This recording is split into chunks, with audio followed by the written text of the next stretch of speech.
T-minus 3 hours until the world ends, give or take. And here I am, standing in the main artery of the Denver suburb Costmart, smelling the oddly comforting mixture of industrial floor cleaner and bulk packaged hot dogs. It's a scent I used to hate. Now it smells like victory.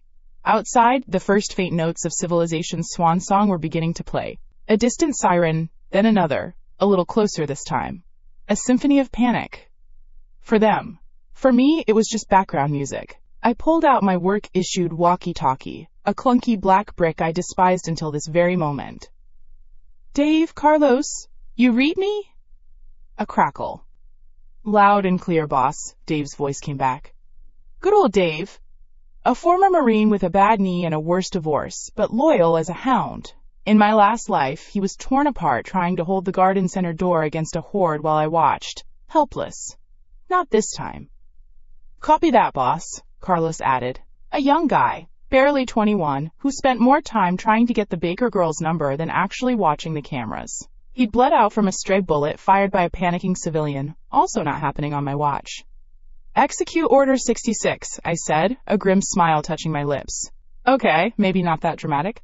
Lock it down, all 8 bay doors. Drop the main entrance grills. No one in, no one out. No questions, no exceptions. This is a management directive." Copy that, Alex," Dave said, a hint of confusion in his voice, but zero hesitation. That's why I liked him. He followed orders. "But boss," Carlos chimed in, true to form, "Jason's gonna have a fit. We've still got 2 hours to close. It's gonna kill our daily sales target." I let out a short, sharp laugh. Daily sales targets. Cute. Let me worry about Jason. Just do it. Now. I didn't have to wait long. Right on cue, a weaselly figure in a slightly too tight polo shirt came power walking down the snack aisle, his face the color of a ripe tomato. Jason Kent, assistant manager and the kind of guy who'd write you up for taking a 3-minute bathroom break instead of the regulation 2.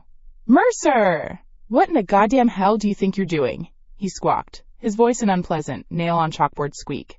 "I just heard Dave on the radio. You can't just shut down the store." I turned to face him slowly, enjoying the look of pure, unadulterated indignation on his face. It was one of the last truly normal expressions I'd see for a long, long time. I should have savored it more. "Oh, look at this absolute clown," my inner voice drawled, dripping with sarcasm. "Still running on the pre-apocalypse software. Bro, the servers are about to be wiped. Time for an update." "I'm the manager, Jason. I'm managing," I said, my voice flat. "Managing? You're committing career suicide. Corporate will hear about this. I'll make sure of it. This is going to cost us thousands." He was practically vibrating with rage. It was hilarious. He was worried about a few $1,000s when the entire global economy was about to be denominated in bullets and canned beans. I took a step closer, invading his personal space. He flinched back. He was all bark, this one. "Listen to me very carefully, you little twerp," I said, my voice dropping to a low, dangerous murmur. "You hear those sirens? That's not a traffic accident. That's the world choking on its own tongue." I pointed a thumb toward the front entrance, where Dave was already wrestling with the manual override for the massive steel grill. "In about 20 minutes, you won't have a corporate to report to. In 2 hours, your precious daily sales target will involve not getting your face chewed off by your infected neighbor." He just stared at me, his mouth opening and closing like a beached fish. "You're insane," he finally managed to sputter. "You're having a psychotic break." "I'm calling security." "Wait, you are security's boss." "I'm calling the police." I laughed again, a real laugh this time. It felt good, cathartic. "Go for it. Let me know if you can get a signal through the noise. Now you have a choice. You can either walk your whiny ass out that front door before it closes for good, or you can stay in here. If you stay, you follow my rules. No more questions." His face cycled through a fantastic array of emotions. Fury, confusion, a flicker of fear, and then back to stubborn pride. It was always pride that did these guys in. "Fine! I'm leaving! And I'm taking my complaint straight to the district manager. You're finished, Mercer! Finished!" he shrieked, his voice cracking on the last word. "Great! Don't let the door hit you on the way out," I said, turning my back on him. I heard him stomp off, muttering a stream of curses that would make a sailor blush. A moment later, the main glass doors slid open, then shut. He was out. Dumbass! The final, satisfying clang of the steel security grill hitting the concrete floor echoed through the cavernous space. It was the sound of a tomb ceiling. My tomb. My kingdom. "All bay doors are down and locked, boss." Dave's voice crackled over the radio.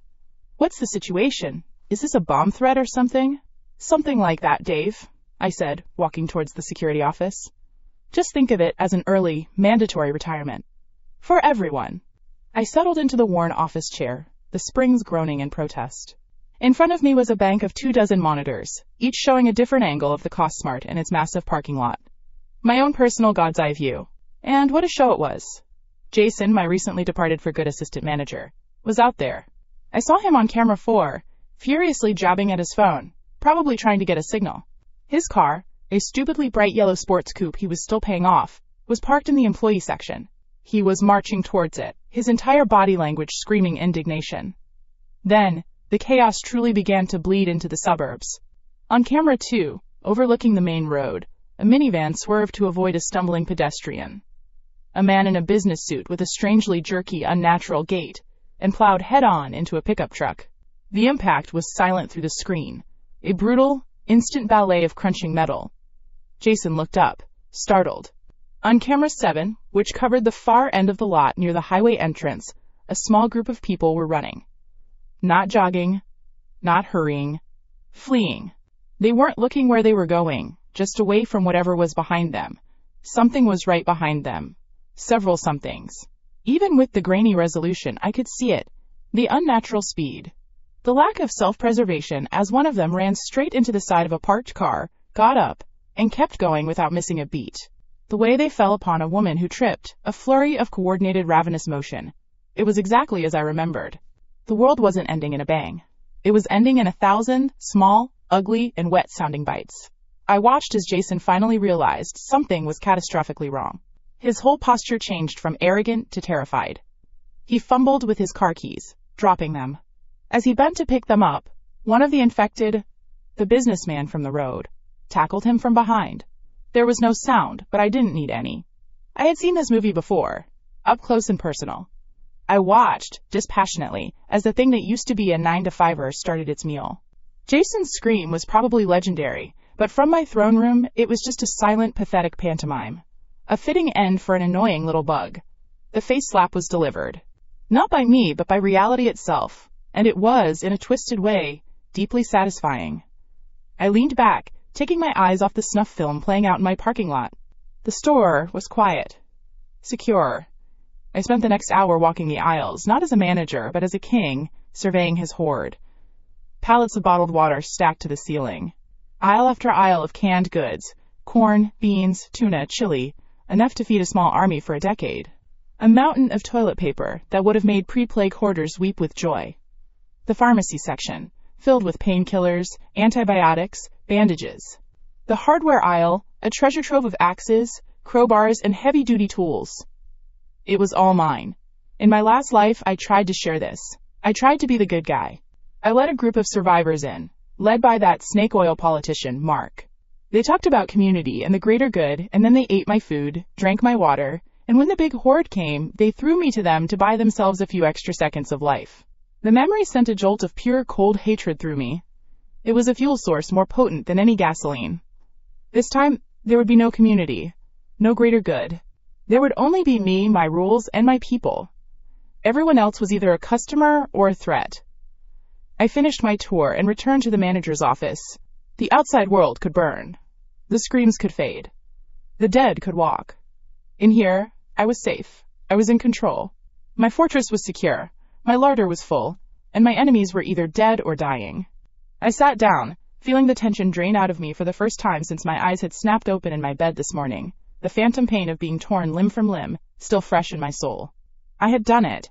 Step 1 was complete. I had survived the opening bell. As I stared at the blank monitor of my work computer, something impossible happened. Words shimmered into existence in the air before me, glowing with a soft, cyan light. They weren't on any screen. They were just there, floating. Immortal Apocalypse Supermarket System activated.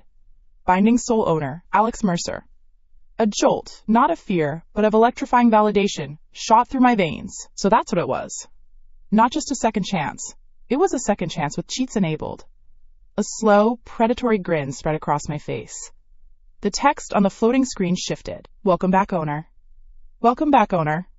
The cyan text hung in the air like a glitch in reality.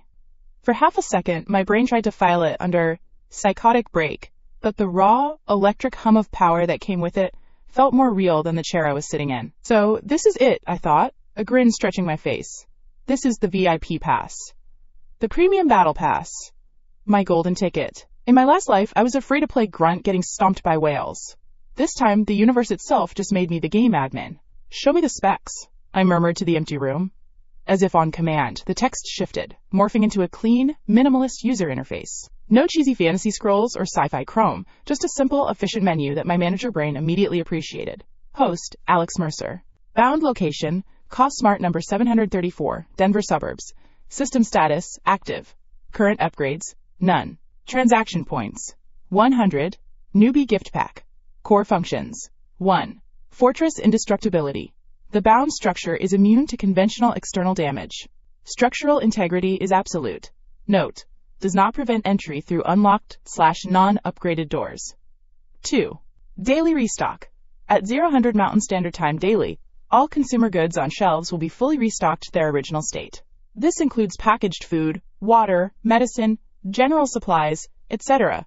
Does not apply to upgraded zones, e.g., fresh food, armory. 3. Upgrade system. Utilize transaction points to purchase permanent upgrades for the facility, unlocking new functions and zones. I read the list once, then twice. My heart, a lump of cold, vengeful iron for so long, started to hammer against my ribs with a feeling I hadn't felt in years. Pure, unadulterated ecstasy. Indestructible, unlimited supplies. An upgrade path. The last vestiges of my past life trauma, the gnawing hunger, the constant fear of running out, the sheer terror of hearing a wall begin to crack under the weight of a horde. They all just got vaporized. It was like worrying about your 401k after winning the Powerball. A completely irrelevant problem. I let out a laugh, a loud, barking sound that echoed in the silent office. It was the sound of a prisoner not just being set free, but being handed the keys to the entire goddamn prison. Daily restock, I read aloud, the words tasting like heaven. I remembered fighting a man to the death over a single dented can of expired peaches. I remembered the desperate, hollow look in the eyes of the few people I cared about as we rationed out single crackers a day. That Mark Bastard and his crew, they had laughed while feasting on the best supplies in the early days, calling it maintaining morale. Later, when things got tight, they were the first to hoard what little was left before tossing me to the wolves. The irony was so thick I could choke on it. While they would soon be scavenging for literal garbage, I was sitting on an infinite fountain of goods. This wasn't just a face slap to my enemies. This was a face slap to fate itself. 100 points, I mused, tapping my chin. Starter cash, gotta spend it wisely. But first things first, I needed to celebrate this cosmic win. I stood up and strode out of the office, my footsteps echoing with a newfound confidence. I walked past the electronics aisle, ignoring the giant TVs. Past the clothing section. I had a singular destination in mind. Aisle 12. The snack utopia. My eyes scanned the shelves, a king surveying his treasury. Not the cheap, store-brand potato chips.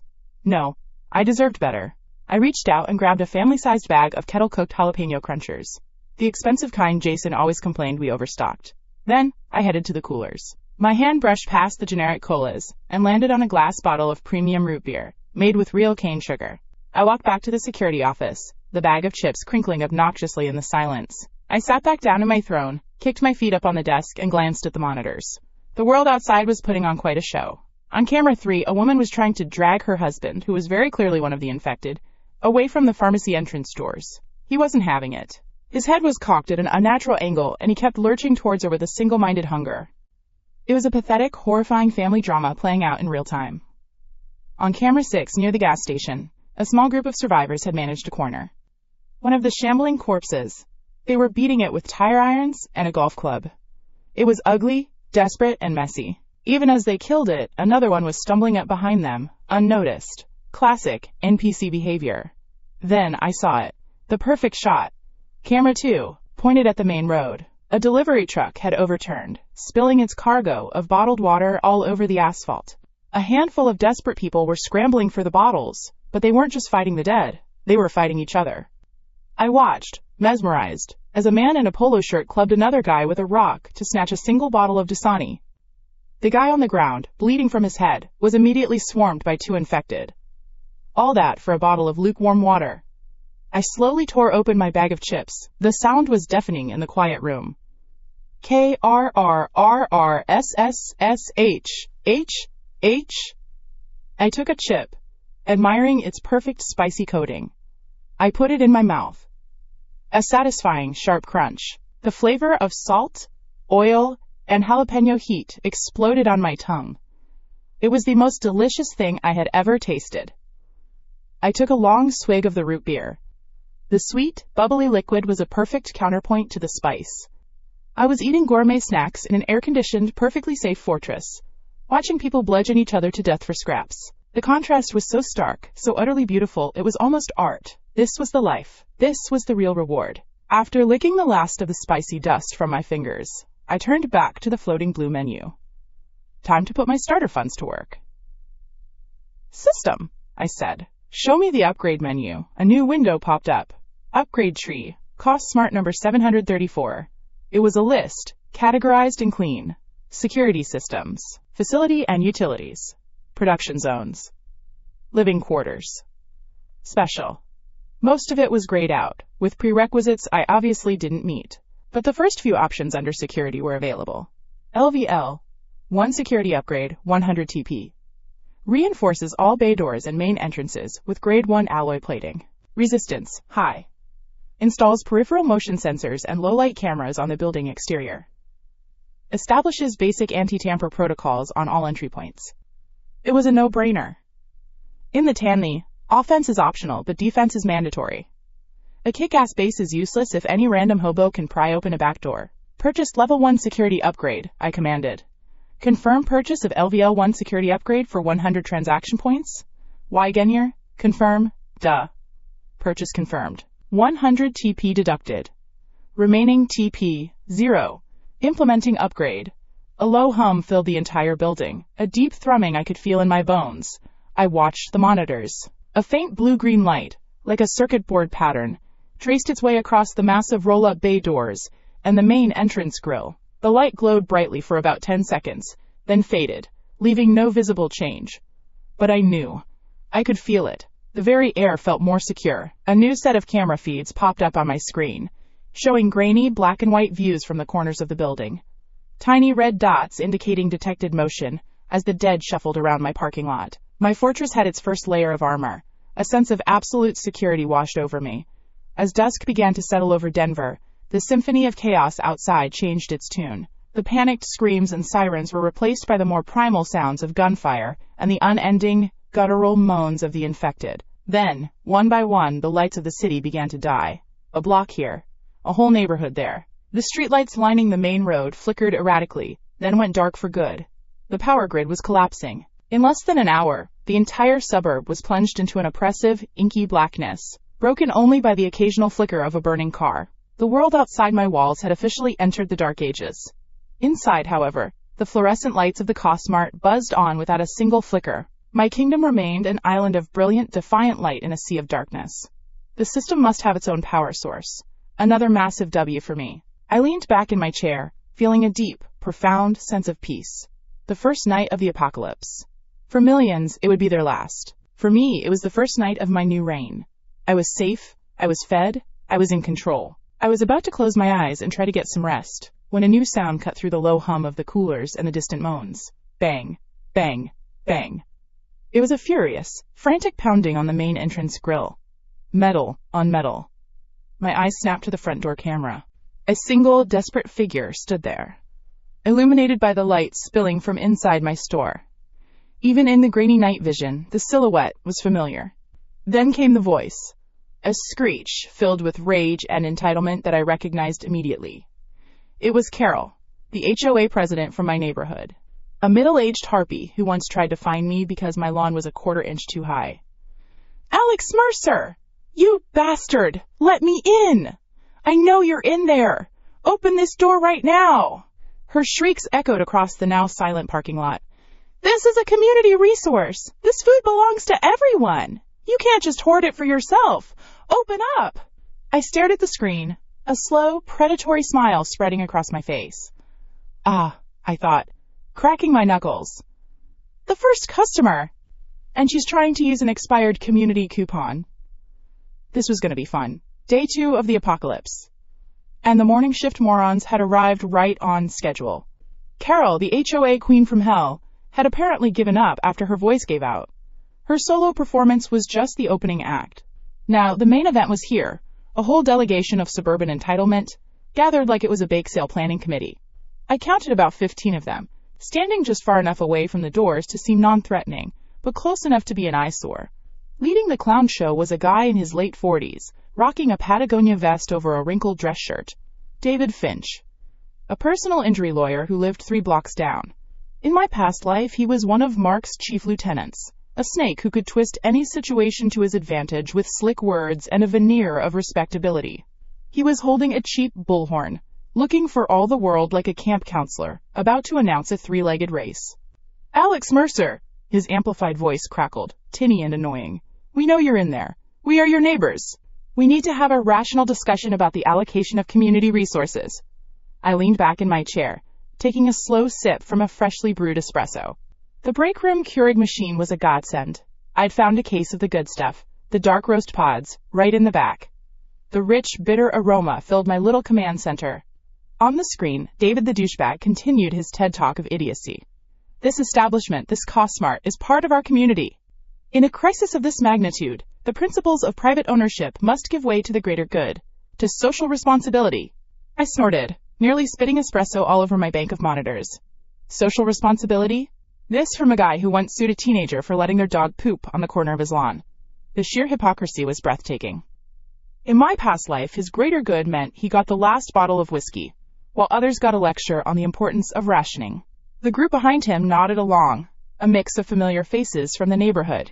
There was the guy who always let his yappy little dog run loose, the couple who reported me for leaving my trash cans out for 2 extra hours, and a few other random NPCs I vaguely recognized. They all had the same look, a cocktail of fear, desperation, and a whole lot of greed. They weren't looking for a savior. They were looking for a loot drop.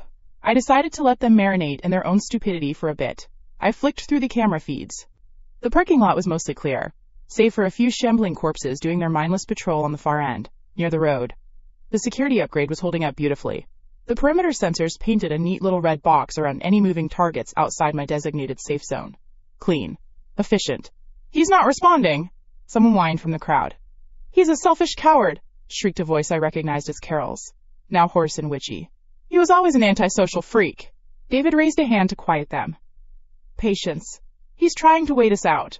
But he can't ignore us forever. We have right on our side. He has an obligation to help us." He then launched into a long-winded speech about civic duty, emergency powers, and blah blah blah. It was impressively stupid. The world had ended, flesh-eating monsters were the new dominant species, and this pencil neck was trying to litigate his way into my pantry. I finished my espresso, placed the little ceramic cup down neatly, and decided it was time for some audience participation. I toggled the switch for the external PA system. My voice, amplified and digitally clean, boomed across the entire parking lot. It was cold, flat, and held zero emotion. "Attention! This is private property. Unauthorized approach is viewed as a hostile act." The crowd flinched. David looked momentarily stunned, then a smug smile crossed his face. He'd gotten a response. "Wrong move, buddy." "Alex, this is not the time for—" he started, lifting his bullhorn again. I cut him off. "Trespassers will be met with force. You have 30 seconds to vacate the premises. Starting now." A small digital timer appeared in the corner of my monitor. 30, 29, 28. This was a level of disrespect they clearly weren't prepared for. An uproar broke out. "Force? Is he threatening us? He can't do that! It's illegal! What a monster! Hoarding everything while children are starving." David laughed, a short barking sound into the bullhorn. "Don't listen to him! He's bluffing!" "1 man against 15? He's scared. He's just trying to intimidate us. Stand your ground." He pointed a finger at the main entrance. "The law protects us. We are the community." I watched the timer tick down. 15, 14, 13. Some of the braver or dumber members of the group started picking up gravel and small rocks from the parking lot landscaping. A few pathetic pebbles pinged harmlessly off the reinforced steel grill. It was like watching toddlers throw a tantrum. 10, 9, 8. David was puffing out his chest, feeling like the big man on campus. He was a leader, rallying the people against the local tyrant. He was probably already imagining the statue they'd build for him. 5, 4, 3. I lazily moved my mouse over to a newly unlocked control on my system UI. It was a simple toggle icon, labeled External Fire Suppression, Awning. A fringe benefit of the security upgrade. 2, 1, 0. Time's up, I murmured to myself. I clicked the button. For a split second, nothing happened. David's smirk widened. Then, with a series of loud thunks, the sprinkler heads recessed into the large awning above the main entrance popped open. It wasn't a gentle spray. It was a high-pressure deluge. A solid wall of icy, stagnant water that had been sitting in the pipes for who knows how long slammed down on top of them. The shock was total. David's bullhorn shorted out with a pathetic fizzle. Screams and sputters replaced the indignant yelling. The group of would-be revolutionaries was instantly transformed into a pack of drenched, shivering rats. The Colorado morning air was crisp and cool. Getting soaked in freezing water was a special kind of hell. They scrambled back, tripping over each other, gasping and cursing. David fell on his ass, his Patagonia vest now a sodden, useless rag. Carol, the HOA hag, looked like a drowned cat, her carefully coiffed hair plastered to her skull. It was a masterpiece of petty, targeted revenge. And the best part? I hadn't laid a finger on them. Just a routine test of the fire safety system. Totally defensible. From my warm, dry office, I took another bite of a maple bacon donut I'd liberated from the bakery section. The contrast was delicious. They were outside, cold, wet, and humiliated. I was inside, warm, comfortable, and enjoying a gourmet breakfast. This was the life. This was what I died for. This was my win. Their pathetic retreat was cut short by a new sound. A low, guttural moaning. Dumbasses.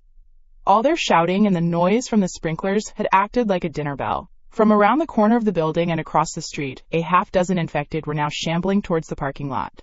Their movements were jerky, but their direction was locked onto the source of the noise, my group of freshly showered neighbors. Panic erupted.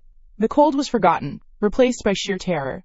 They screamed, not with indignation now, but with the primal fear of cornered prey. They scattered like roaches when the lights come on, running in every direction. Most of them booked it back towards the residential area. David, the great leader, was one of the first to run, abandoning his flock without a second thought. Classic. It was a total clown show. A beautiful, chaotic mess of their own making.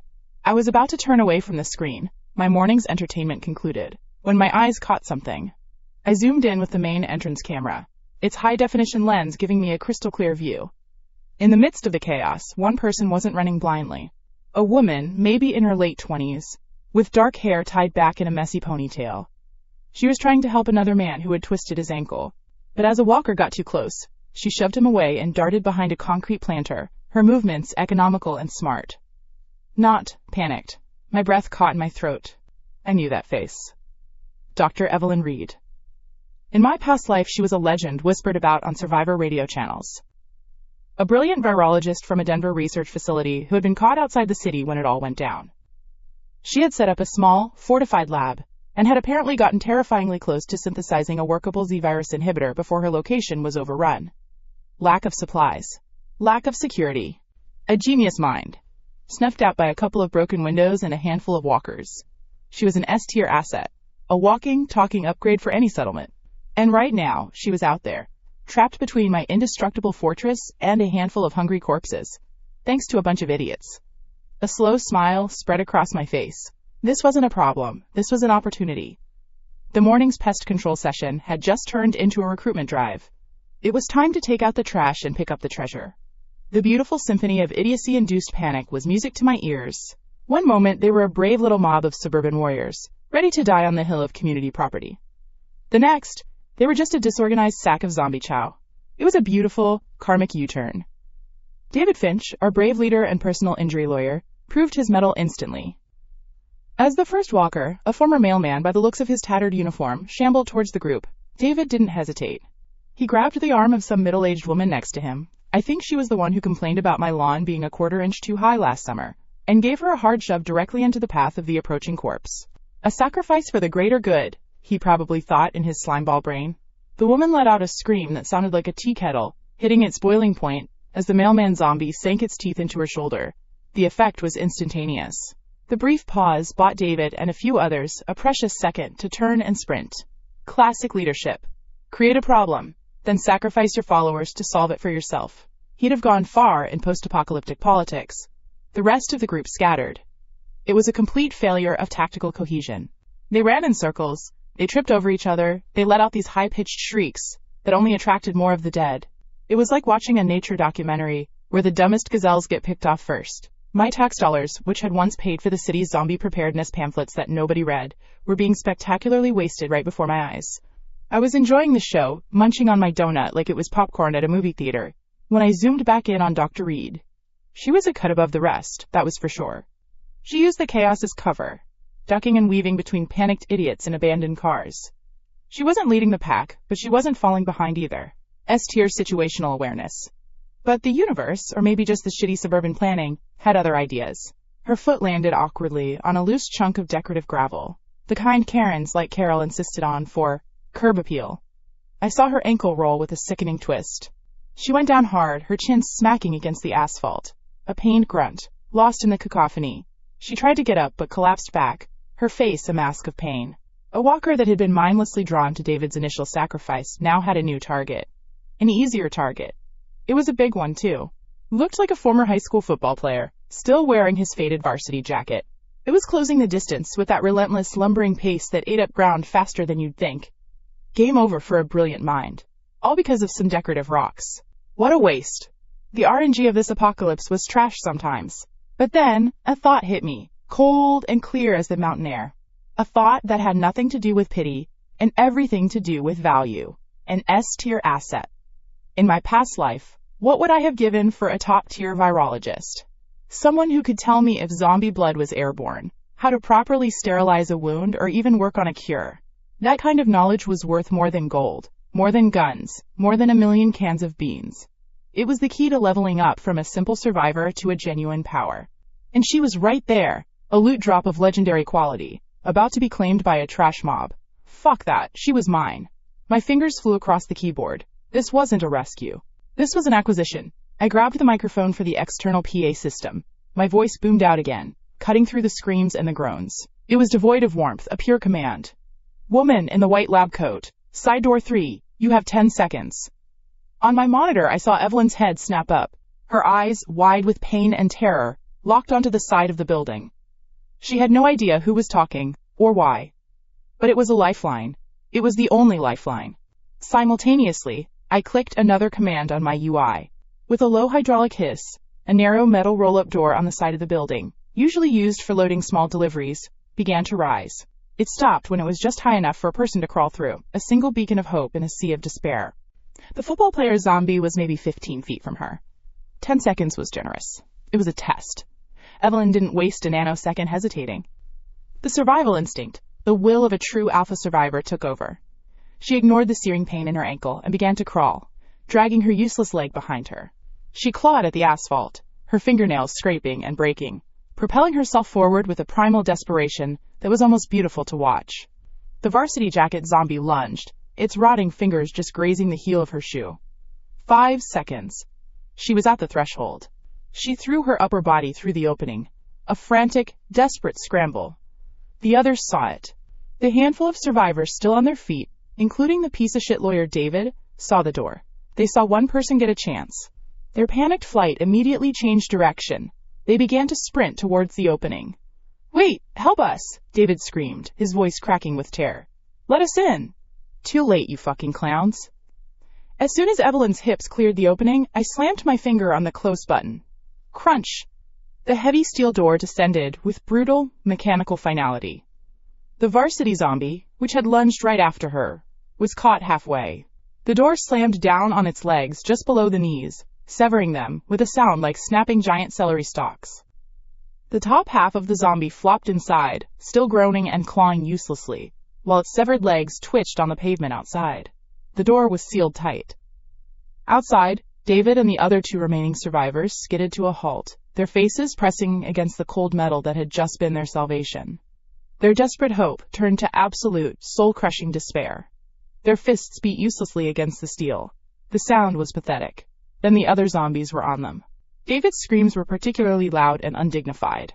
It was a fitting end for a man who talked so much about the greater good, but couldn't even face his own bad decisions. A new notification pinged on my system UI. Threats to fortress integrity neutralized. Subhuman aggressors 15. Walker class threats 6. System analysis. Indirect elimination via tactical environmental manipulation. Calculated as a defensive victory. Reward. 500 transaction points. New upgrade available. Decontamination airlock. I leaned back, a slow, satisfied smile spreading across my face. Not only did I get my S-tier asset, I got paid for it. This system was the best. Inside, the world was quiet. The thick concrete walls of the Cosmart muffled the dying screams from the parking lot into a faint, distant background noise. It was the sound of problems solving themselves. In front of me, Dr. Evelyn Reed lay collapsed on the polished concrete floor, panting, bleeding, and staring at the bisected zombie torso that was still trying to crawl towards her. A quick stomp to its head with my steel-toed boot ended that particular problem with a wet squish. A messy, but necessary, piece of housekeeping. She flinched, staring up at me. Her eyes were a mixture of fear, shock, and a dawning, bewildered gratitude. "You," she breathed. "You saved me." "I made a calculated investment," I corrected her, my voice flat. I looked down at her ankle, which was already swelling up to the size of a grapefruit. "But my investments need to be in working order." I didn't offer a hand. I didn't spew platitudes about how everything was going to be okay. I just stood there, letting her process the sheer, brutal transaction that had just occurred. Outside, a meat grinder. Inside, safety. The price of admission had been her potential worth, and she'd passed the test. On my monitors, the last of the screams had died out. The parking lot was now a grotesque buffet for the dead. The number of walkers had definitely increased. They weren't just single wanderers anymore. They were moving in small, loose packs of 5 or 6. The world outside had just received a difficulty patch. Good thing I was playing on creative mode. I looked at the new upgrade option. Decontamination airlock. Cost. 400 TP. It would convert this side entrance into a 2-stage, sealed chamber with sterilization mist and security scanners. No more bringing half a zombie inside with my new recruits. Done, I murmured, clicking confirm purchase. The system was beautifully efficient. In the real world, a construction project like that would take weeks. For me, it was a thought and a click. Evelyn was still on the floor, wincing as she tried to assess her own injury.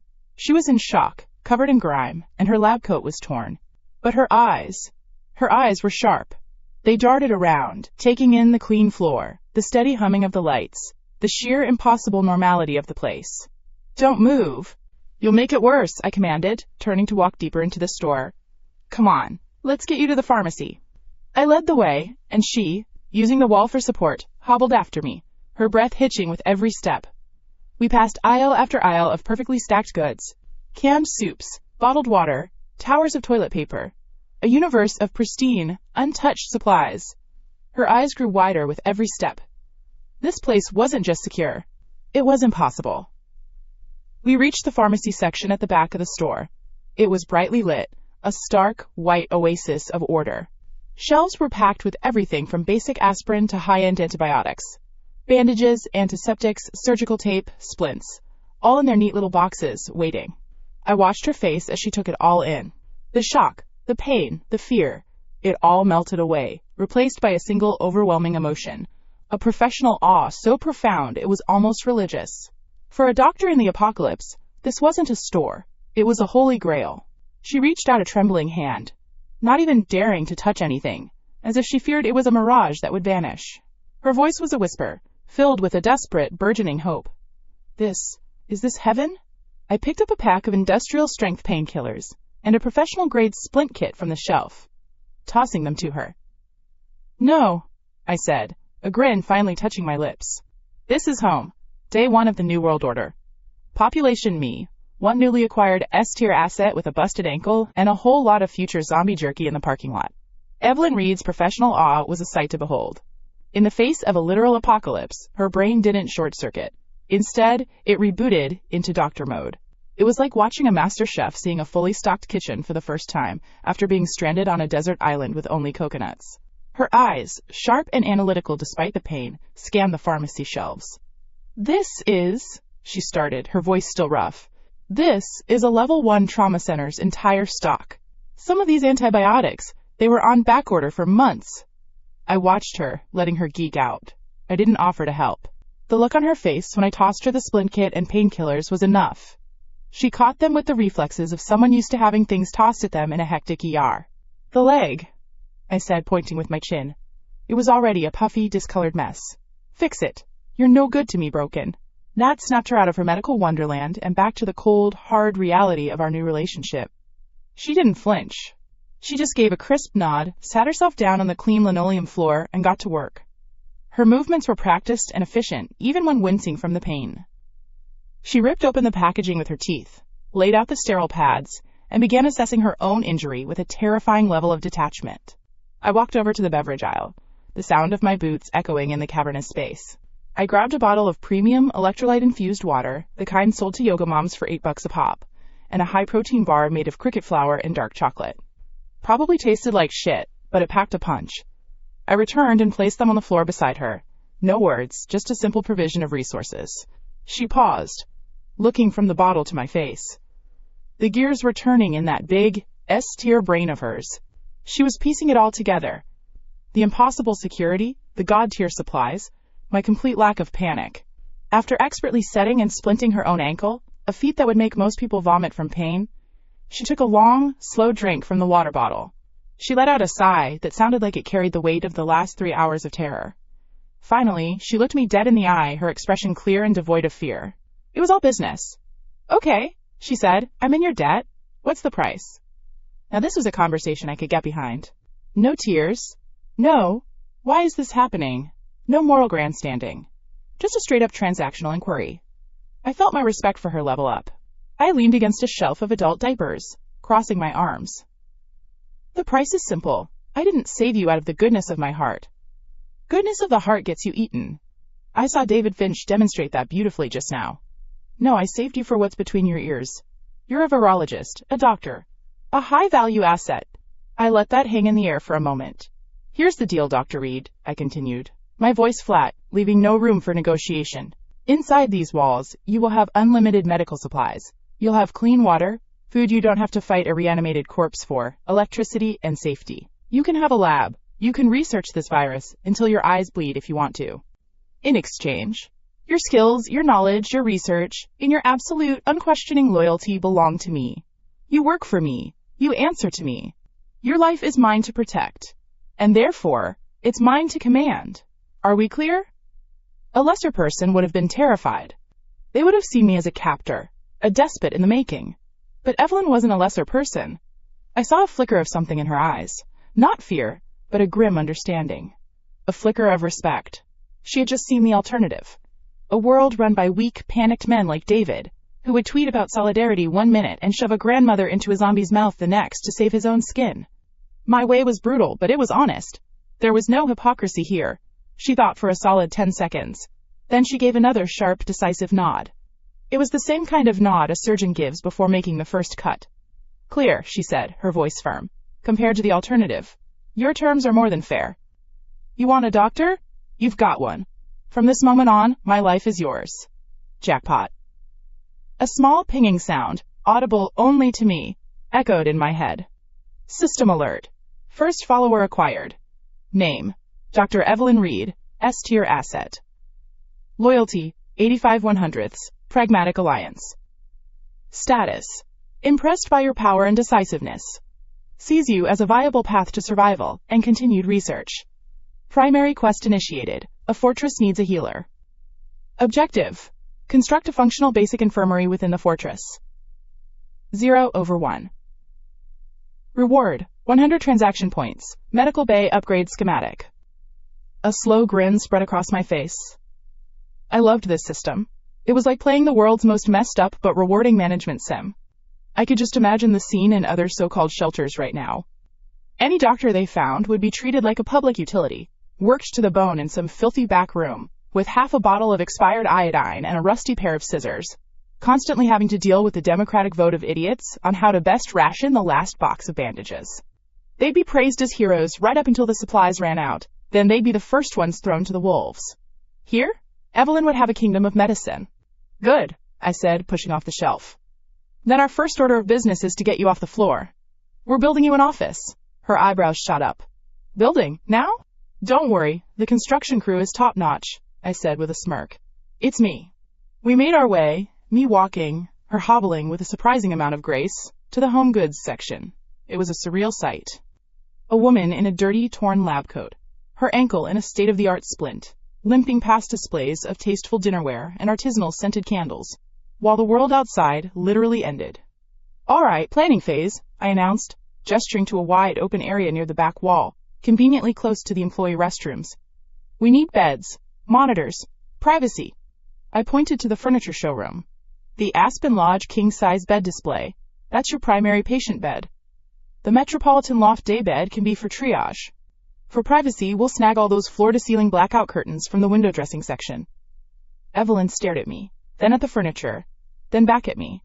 A small, incredulous laugh escaped her lips. You're serious.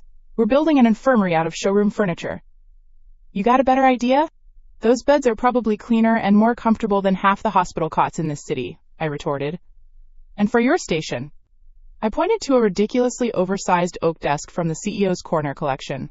That's your new command center. We'll drag it over. You can put your microscope right next to where some middle manager imagined he'd be signing important documents. The absurdity of it all was the best part. While people outside were probably fighting over a stale granola bar, we were debating the interior design of our apocalypse-proof field hospital. Together, I did the heavy lifting while she directed from a plush man cave collection recliner I dragged over for her, set up our little bastion of health.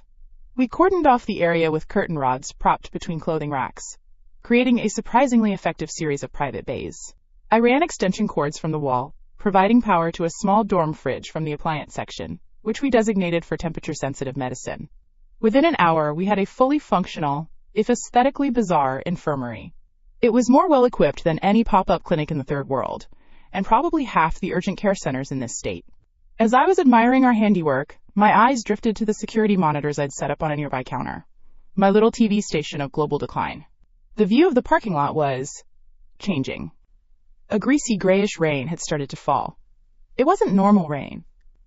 Where it hit the hoods of the abandoned cars, it sizzled faintly, leaving behind pockmarks in the paint like tiny chemical burns.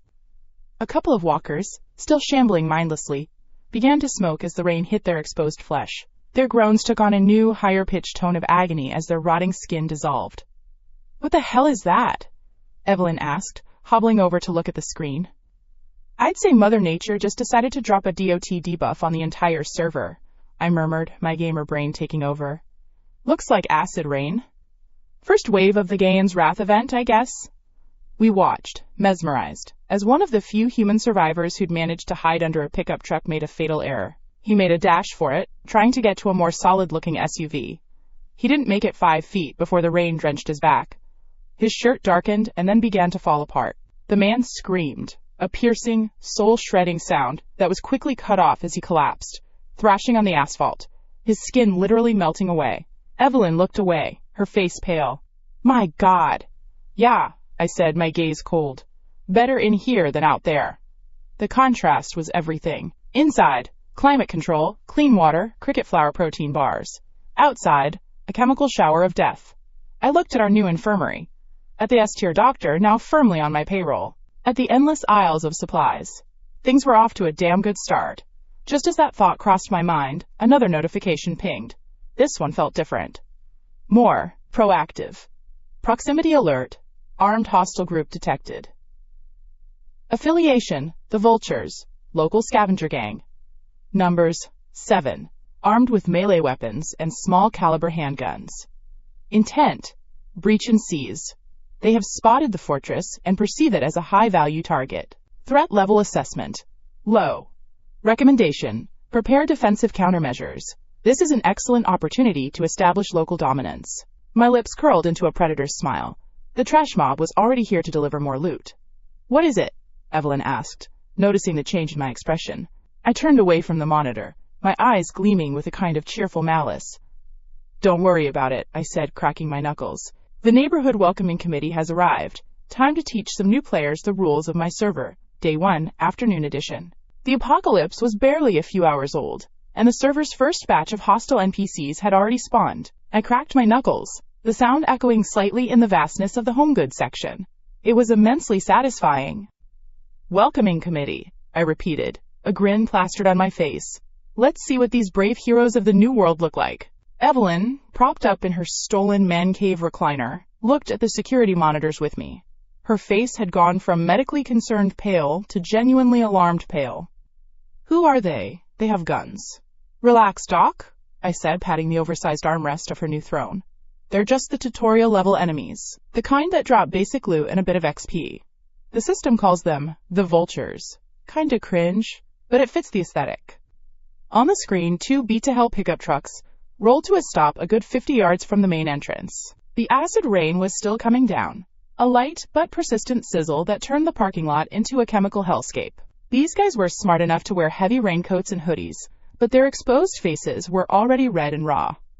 About 7 of them spilled out, a motley collection of biker rejects and meth heads. The one in charge was a predictable beefcake, a walking stereotype with a bald head, a goatee that screamed, "I make bad decisions," and shoulders so broad he had to turn sideways to get through a normal door. We'll call him Spike. Because of course, Spike barked some orders, and his goons spread out, trying to look intimidating. They held their weapons, a sad assortment of rusty pipes, a baseball bat with nails hammered through it, and a couple of pea-shooter handguns, like they were starring in their own low-budget action movie. "They're not even trying to breach the door," Evelyn noted, her analytical brain kicking in. "They're scouting, assessing."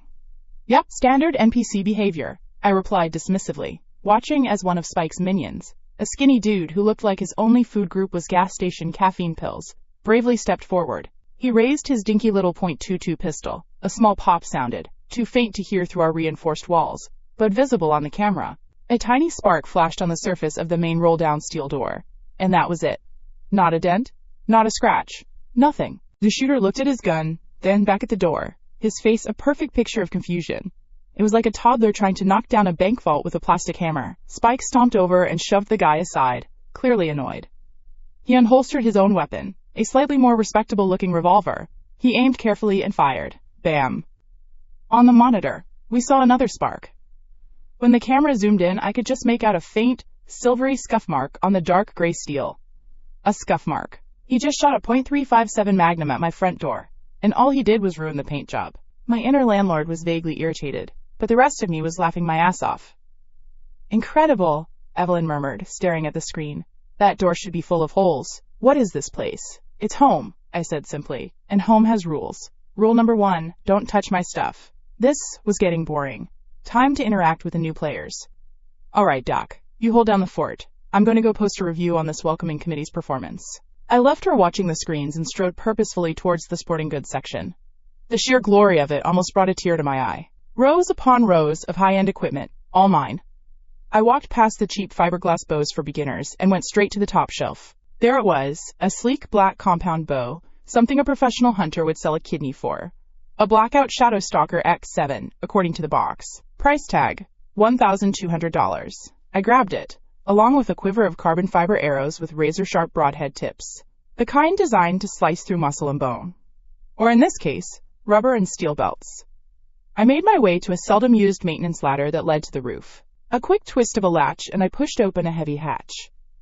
The acidic drizzle hit my face, a faint, stinging sensation, but my system-enhanced body barely registered it. The roof of the CostSmart was a massive, flat expanse, perfect for a future rooftop garden, a helipad, or, in this case, a sniper's nest. I crept to the edge, staying low, and peered over. Below me, the vultures were getting frustrated. Spike was yelling, kicking one of his truck's tires. The other goons were starting to fan out, looking for another way in, their movements sloppy and undisciplined. They were loud, arrogant, and completely oblivious. Perfect. I nocked an arrow, the smooth, mechanical click of the release aid echoing silently in the rain. I drew the string back. The bow was perfectly balanced, its power humming in my hands. The world narrowed to the space between the sight's pins. My target wasn't Spike. Killing him now would be a waste of a good recurring villain. No, I was aiming lower. Twang! The arrow was a black streak against the gray sky. It flew in a perfect, flat arc and buried itself, with a deeply satisfying puncture, into the front driver's side tire of Spike's lead truck. The effect was instantaneous. A loud hiss sliced through the air, more shocking than any gunshot. All 7 of them froze, whirling around. "What the hell was that?" one of them yelled. "Sniper?" Another one squeaked, ducking behind the truck like a coward. Spike scanned the rooftops of the surrounding suburban houses, his face a mask of rage and confusion. He couldn't see me. I was just a ghost in the rain, a part of the building itself. They were looking everywhere but the most obvious place. It was beautiful. Let's give them a hint. I nocked another arrow. This time, I aimed right in front of him. I didn't even use the sight, I just aimed from the hip. A pure instinct shot. Twang! The second arrow slammed into the wet asphalt not 5 feet from Spike's boots. It embedded itself halfway into the pavement, the shaft quivering from the force of the impact. Silence. The message could not have been clearer. I see you. Your truck is crippled. You are next. You could practically see the thought processes short-circuiting in their tiny brains. They were the predators. The bullies. They were the ones who were supposed to be dishing out threats from a position of power. Now some invisible entity was playing with them, plinking arrows from the sky like a bored god. Their bluster evaporated, replaced by a primal fear of the unknown. Spike stared at the arrow, then back up at the sky, his face turning from red to a sickly pale. He wasn't a leader anymore. He was just another scared idiot caught in the rain. He barked a single, panicked word. Back! They scrambled. It wasn't a retreat. It was a rout. They piled into the remaining truck, cramming into the cab and the bed, slipping and sliding on the wet metal. They spun the tires, throwing up a rooster tail of acidic spray, and peeled out of my parking lot, leaving their crippled pickup behind like a monument to their failure. I watched them go, a cold smile on my face. A free truck. Not bad for 10 minutes of work. System alert. Hostile threat neutralized, temporarily. Local dominance established, +1. Reward. 25 transaction points. You have successfully defended your territory with non-lethal force, demonstrating superior tactical positioning. New objective hint. The roof provides a significant tactical advantage. Consider upgrading this area into a fortified defensive position. Damn right. I muttered to the sky, lowering the bow. I headed back down the hatch, feeling absurdly pleased with myself. When I got back to our makeshift infirmary, Evelyn was staring at me, her eyes wide. She'd watched the whole thing on the monitors. You just... she stammered, pointing a shaky finger at me, then at the screen showing the abandoned truck. With a bow? It was on sale, I deadpanned, placing the Shadowstalker X7 against a display of throw pillows. Gotta get those deals while you can. She just shook her head, a disbelieving laugh escaping her. You're not just a survivor, are you? You're something else entirely. Her loyalty meter was probably pinging like crazy. Good. Fear and awe are a potent cocktail for ensuring compliance. I glanced back at the monitors. The acid rain was starting to pool in the parking lot, eating away at the painted lines. It hit me then, the true value of what we had. It wasn't just the food. It wasn't just the shelter. The water, I said aloud. Evelyn looked at me, confused. What about it? That rain, I said, pointing at the screen. That's the new normal. Every river, every lake, every puddle out there is now a chemical soup. People will be able to scavenge food for a while. But clean, drinkable water, that just became rarer than gold. And we're sitting on an infinite supply. While the rest of the world devolved into a desperate, violent scramble for the last few plastic bottles, we'd be taking hot showers. We could water plants. We could flush toilets. The contrast was so extreme it was almost comical. The vultures hadn't gone far. I could see on another camera that their one remaining truck had pulled over about a half-mile down the road, probably to argue and figure out what the hell to do next. They weren't smart, but they were persistent. They'd tasted the possibility of a jackpot, and now they were humiliated. They would be back. And a bow and arrow, while stylish as hell, wouldn't cut it if they came back with bigger guns and a better plan. Evelyn, I said, my voice all business again, how's that ankle? I need my chief medical officer at full capacity. It's stable, she said, her own professionalism clicking back into place.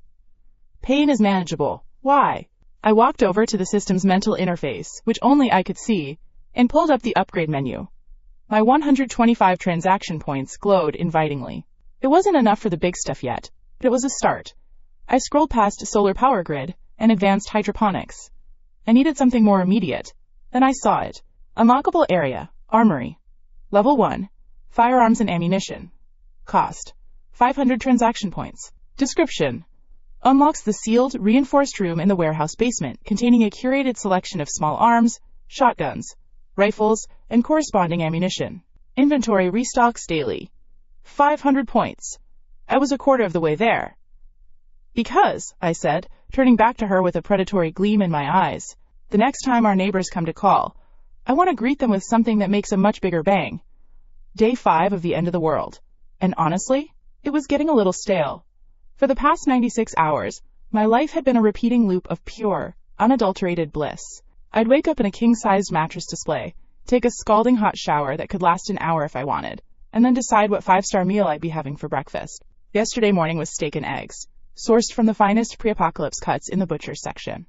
Lunch was sushi, surprisingly fresh thanks to the system's magic. Dinner? A whole damn lobster. Because why not? I was living better than a tech billionaire, and my only commute was a leisurely stroll down aisles filled with infinite bounty. Evelyn, meanwhile, had turned a corner office with a panoramic view of the dead parking lot into her personal research lab. Her ankle was mostly healed, thanks to a combination of premium medical supplies and her own expertise. She spent her days poring over security footage, taking notes on zombie behavior, and occasionally glancing at me with that look, a mixture of awe, terror, and something else I was getting very used to. It was the look of someone who realizes they've hitched their wagon to a god-tier player in a world full of noobs. That even paradise gets old when it's static. My fortress was perfect, impenetrable, but it was also a gilded cage. The problem hit me while I was trying to hotwire the abandoned Vulture mobile in the parking lot. The acid rain had stopped a couple of days ago, leaving the air smelling like a chemical fire and the asphalt pitted and scarred. I'd used an emergency kit from the auto section to patch the tire I'd shot. The engine, however, was dead as a doornail. I wasn't a mechanic, and even if I was, I lacked the high-end diagnostic tools to figure out what was fried. And that was the crux of it. The system could restock my shelves with beef jerky and toilet paper until the sun burned out. But it couldn't poop out a new alternator. It wouldn't spawn a barrel of gasoline. It wouldn't give me the raw materials, the copper wiring, the scrap metal, the circuit boards needed to truly upgrade this place from a fortress into an empire. More importantly, it wouldn't spawn people with skills I didn't have. I needed assets, real ones. Assets that the outside world, in its desperation, might be willing to trade for the one thing I had in infinite supply, survival. System, I thought, leaning back against the busted truck. Show me the upgrade menu, and filter for anything related to commerce or interaction. The familiar blue interface shimmered in my vision. The cost for the level 1 armory still sat there, mocking me at 500 transaction points. I currently had 125. Getting into a firefight wasn't an option yet. I scrolled down, past expensive options like drone surveillance network and geothermal power plant. Then, my eyes locked on it. It was cheap, it was practical, it was perfect. Unlockable feature, safe trading zone. Level 1. Cost, 100 transaction points. Description, establishes a basic secure trading outpost in the front parking area. Deploys a 10-foot-high, retractable chain link and steel plate fence, creating a controlled entryway. Includes a reinforced transaction booth with bulletproof glass, a secure pass-through drawer, and a two-way amplified PA system. The gate is mentally controlled by the owner. Prerequisite for faction development, resource bartering, population management. It was the buy now button for my new world order. 100 points was a steal. It was the price of a few good decisions, and it would give me the key to everything else. Purchase, I commanded in my mind. 100 transaction points deducted. Remaining 25. Deploying safe trading zone, level 1. Stand by. I grinned and walked back towards the main entrance. Evelyn met me at the door, her expression worried. Anything? She asked, gesturing towards the dead truck. Better, I said. Watch this. A low rumble vibrated through the concrete under our feet. It wasn't an earthquake. It was deeper, more mechanical. Outside, in the vast parking lot, the ground began to crack, not in a destructive way, but with surgical precision. A long, thin line split the asphalt in a huge semicircle, starting from one corner of the building and ending at the other, enclosing the entire front entrance area. Evelyn gasped, her hand flying to her mouth. With a grinding shriek of protesting metal, a massive fence began to rise from the fissure. It wasn't just some dinky chain link. This was heavy duty, reinforced with thick steel plates at the bottom and crowned with menacing-looking barbs. It rose and rose, 10 feet high, turning a 50-yard patch of my parking lot into a veritable cage. In the center, a massive, sliding gate of solid steel stayed shut, looking as impassable as the main doors. Closer to the entrance, more rumbling. A small, concrete structure that looked like a toll booth pushed its way out of the ground, complete with thick, dark glass and a metal drawer at its base. The whole process took less than 30 seconds.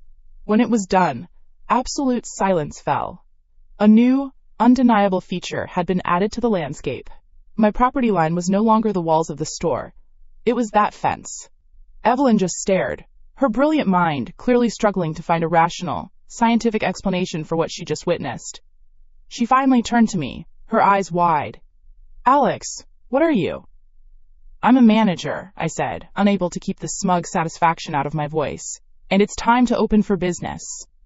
I strode past her, heading for the main customer service desk, which now doubled as my command center. I powered on the store's public address system. A faint hum filled the air. My system interface showed me a new option. Backquote. Broadcast. External backquote. I selected it. A heavy-duty microphone sat on the counter. I picked it up, the cool metal, a familiar weight in my hand from my past life of announcing, "Clean up on aisle 4. This, however, was going to be a slightly different kind of announcement. I took a breath, not of nervousness, but of sheer predatory delight. I imagined the desperate rats hiding in the ruined suburban houses and strip malls surrounding my fortress. For 5 days they'd been scrounging, fighting, killing over the last can of beans, the last bottle of dirty water. Their world was chaos, starvation, and fear. It was time to let them know a new god was in town. I flicked the switch. A sharp burst of static crackled from the massive speakers mounted on the roof, a sound loud enough to echo for miles across the dead city. "Attention, survivors of Denver!" My voice boomed, amplified into an unignorable, omnipresent force. It wasn't a plea. It wasn't a question. It was a commandment. This is the Cosmart Fortress. As of this moment, we are open for business. I let that sink in. I could almost feel the thousands of ears perking up, the disbelief, the sudden sharp intake of breath from countless starving people. "We have what you need," I continued, my voice cold and clear as steel. "Food, clean water, medicine, basic supplies. We have an infinite supply. We do not give charity. We do not offer sanctuary. We trade. We will accept the following: gasoline, diesel, scrap metal, firearms, ammunition, working electronics, tools, and raw materials. The more valuable your goods, the better our offer. People with verifiable, useful skills, doctors, engineers, mechanics, soldiers, may also be considered a commodity." I paused, letting the implication of that last part hang in the air. "Yes, your life has a price tag now. Welcome to my economy. Approach the front gate. One at a time, you will state your business and what you have to offer. Our rules are simple. Rule 1, we decide the value of all goods. No negotiation. Rule 2, any act of aggression, any attempt to deceive, any violation of our protocol will be met with lethal force. There will be no second chances." I leaned in closer to the mic, finishing with a line that was pure, unadulterated, power flexing. "For those of you still clinging to the old world, let me be clear. Your governments are gone. Your laws are meaningless. Here, there is only one law. My law. You may find it harsh, but out there," I gestured vaguely at the world beyond my walls, "there is only death. Here, there is a chance. The choice is yours. Cosmart Fortress is now open. Don't keep us waiting." I clicked the microphone off. The silence that followed was more profound than the noise it had replaced. Evelyn was looking at me as if I had grown a second head. You just declared yourself king." "Feudal lord is more accurate," I corrected her, feeling a rush of adrenaline that was better than any caffeine. "Kings have to deal with politics and courtly intrigue. I just have a checkout counter." The contrast was the most beautiful part. Out there, some poor bastard was probably fighting a zombie over a moldy piece of bread.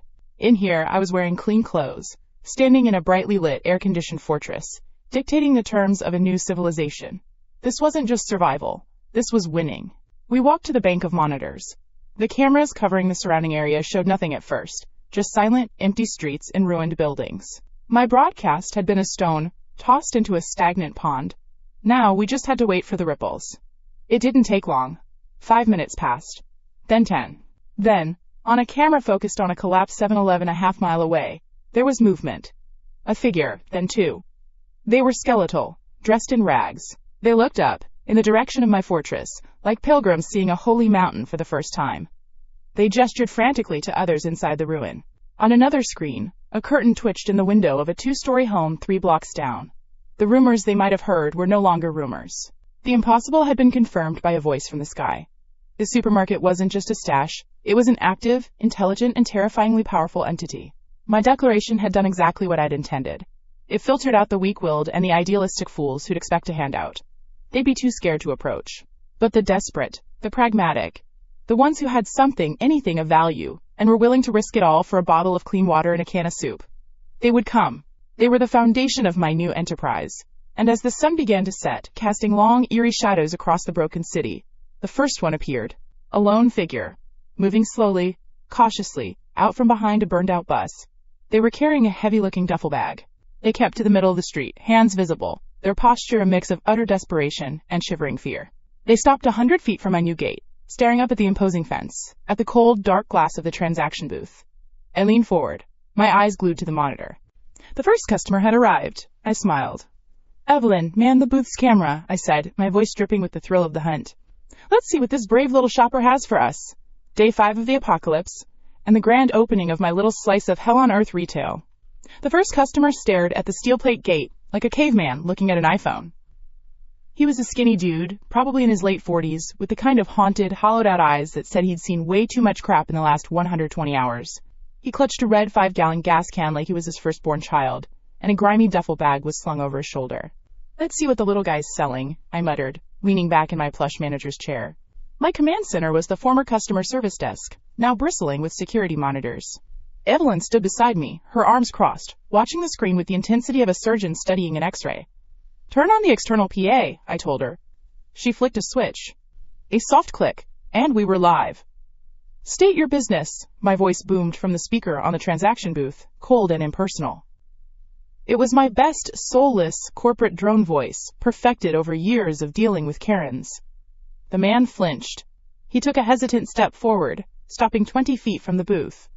I heard your broadcast. I have things to trade." "Show me," I commanded. With trembling hands, he placed the gas can on the ground. Then he unzipped the duffel bag and carefully pulled out a few lengths of thick copper pipe and what looked like a car's alternator. He laid them out neatly on the asphalt, a pathetic little offering to the new god of the block. I zoomed in on the monitor. Fuel was liquid gold. A full 5-gallon can? That was a jackpot. The copper pipes were okay, useful for future projects. The alternator was a gamble. It was probably busted. Inside my head, I did the math. My law, my prices. Desperation was a factor I could leverage, but the first transaction needed to be a statement. It needed to be fair enough to build hope, but lopsided enough to establish who was boss.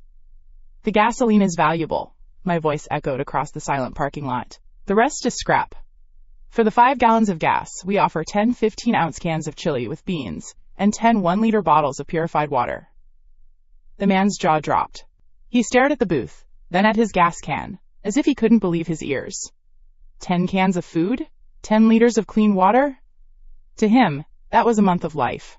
To me, it was a rounding error in an infinite inventory. Is that for real?" he stammered. "The offer is on the table," I said flatly. "Take it or leave it. We're not a debate club." I'll take it, he shouted, relief making his voice crack. The secure pass-through drawer at the base of the booth slid open with a soft metallic whir. "Place the gas can in the drawer. Step back 20 feet. He scrambled to obey, treating the heavy can with the reverence of a holy relic. He placed it inside and scurried back. The drawer retracted. A moment later, it slid back out, now filled with 10 cans of Cosmart brand chili and 10 sleek, clear bottles of water. The sight was so beautiful in its sheer transactional purity.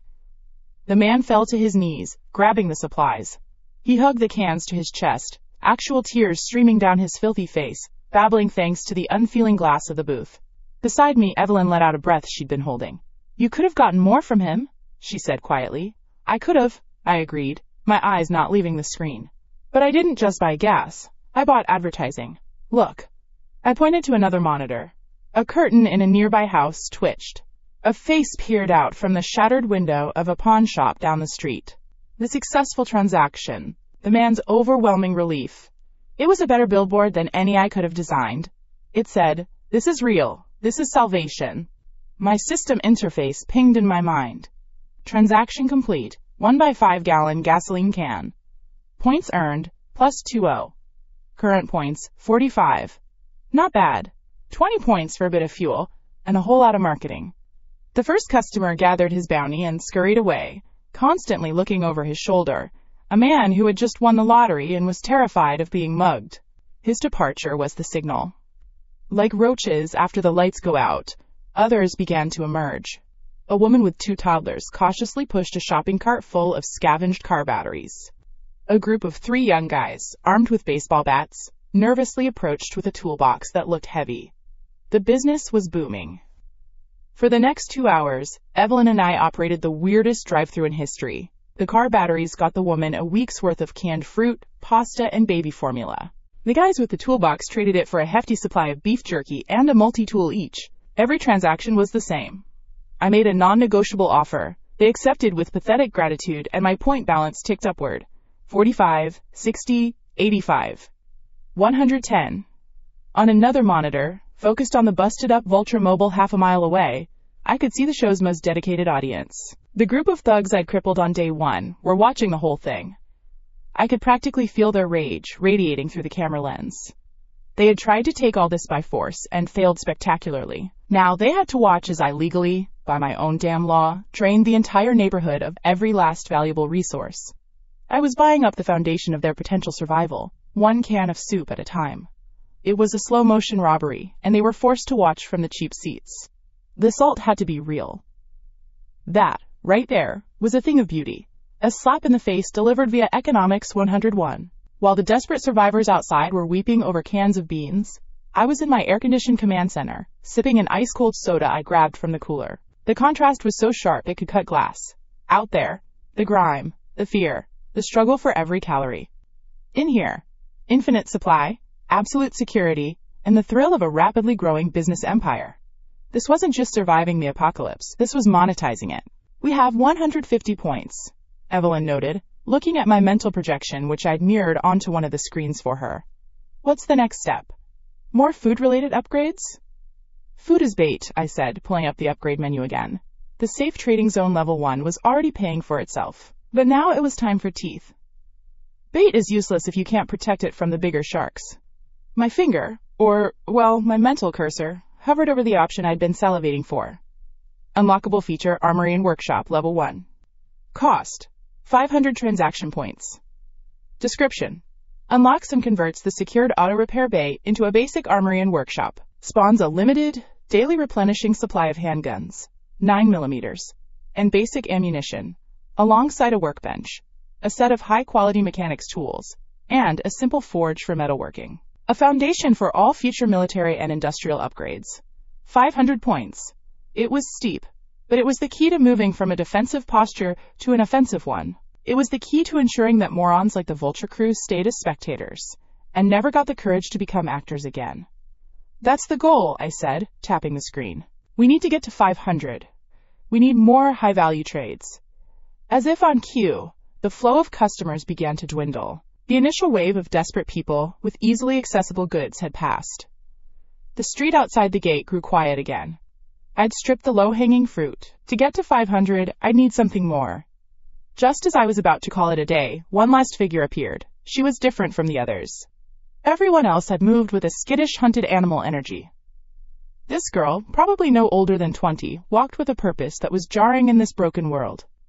She was thin and wore clothes that were little more than rags, but her back was straight, and her eyes, even visible on the grainy monitor, were sharp and assessing. She wasn't looking at the booth with desperation. She was studying it, analyzing it. She stopped right in front of the gate, not even bothering with the pretense of holding up goods. I gestured for Evelyn to hit the PA. The trading post is closing for the day. Come back tomorrow. The girl didn't flinch. She looked directly at the camera on the booth. I heard your broadcast. Her voice, coming through the speaker, was steady and clear. Not weak. Then you heard the rules. We trade for goods. Do you have goods? I asked, a little intrigued. I have nothing on me, she said. No fuel, no scrap, no food. My finger was hovering over the button to cut the audio. Another time waster. But then she spoke again, and the words stopped me cold. I can't offer you a thing you can hold, she said, her voice laced with a confidence that bordered on arrogance. But I can offer you what I can do. I saw the Vulture's truck down the road. Busted radiator, fried ECU, and a flat tire. I can have it running in 3 hours with the right tools. I can fix generators, hot wire cars, build electronics from scrap, and jerry-rig just about any piece of machinery you can find. I'm a mechanic. And an engineer. She paused, letting it sink in. You're trading food for stuff. I'm trading my skills for a home. Evelyn looked at me, her eyes wide. My own internal monologue was running a mile a minute. I needed a mechanic. Just yesterday, I was lamenting my inability to fix a simple engine. The system gave me infinite spam, but it couldn't give me a functioning alternator or the know-how to install one. And here, delivered right to my doorstep, was a walking, talking, high-value asset. This was better than a can of gas. This was a long-term investment. A slow smile spread across my face. The world was burning, the dead were walking, but basic supply and demand was still the law of the land, and I was the only one with a monopoly. The gate is opening. My voice boomed through the PA. Smoother now, like a predator that has spotted its favorite meal. Walk straight to the main entrance. We have a job interview to conduct. Day 5, post-apocalypse. The job interview from hell was about to begin. Or from heaven, depending on which side of the steel gate you were on. My voice, a disembodied God-tier announcement from the PA system, echoed across the parking lot. Walk straight to the main entrance. We have a job interview to conduct. The girl, a stick-thin figure in rags who claimed to be a master mechanic, didn't hesitate. She walked with a straight spine, like she owned the cracked asphalt beneath her feet. This wasn't the desperate shuffle of a beggar. This was the confident stride of someone who knew her own value. It was interesting. Inside my command center, Evelyn gave me a look. An interview? Alex, are you serious? What if she's a scout for a larger group? Then she's a terrible scout, I countered, my eyes glued to the monitor, tracking the girl's approach. She came alone, with no visible weapons, and announced her most valuable skill. Lousy OPSEC. Besides, a good mechanic is worth more than a dozen guys with bats. We need skills, not just warm bodies. My gaze drifted to another screen, showing the Vulture crew's busted-up ride. They were still watching, the human-shaped vultures that they were. They were probably confused, wondering why I was even talking to this lone girl. Perfect. An audience makes any performance better. The girl reached the main glass doors, which remained stubbornly locked. A new speaker, installed right above the entrance, crackled to life. You talk a big game, my voice stated, colder this time. Talk is cheap. Cheaper than the canned corn I'm swimming in. You want in? You prove your worth. A live audition. I flicked a switch on my console, activating the camera on the far side of the parking lot. I zoomed in on a decrepit rust bucket of a generator sitting near a light pole. It was a leftover from a road construction project, and I knew for a fact it hadn't run in at least 3 years. The maintenance crew used to joke that you'd have better luck starting a fire by yelling at it. See that generator? My voice boomed. It's a piece of junk. Dead starter, clogged fuel line, probably a fouled spark plug. The basic apocalypse starter pack of mechanical failure. In the secure pass-through, you will find a basic toolkit. I want to hear that engine running. You have 1 hour. The camera zoomed back to the girl. She looked at the generator, then back at the main doors. A flicker of something, not fear, but professional assessment crossed her face. The toolkit is probably crap, isn't it? She asked, her voice sharp through the intercom. A genuine smirk touched my lips. I liked her already. It's a Cost Smart Essentials 24-piece set. Retail value $19.99. So yeah, it's absolute garbage. Problem? No problem, she shot back.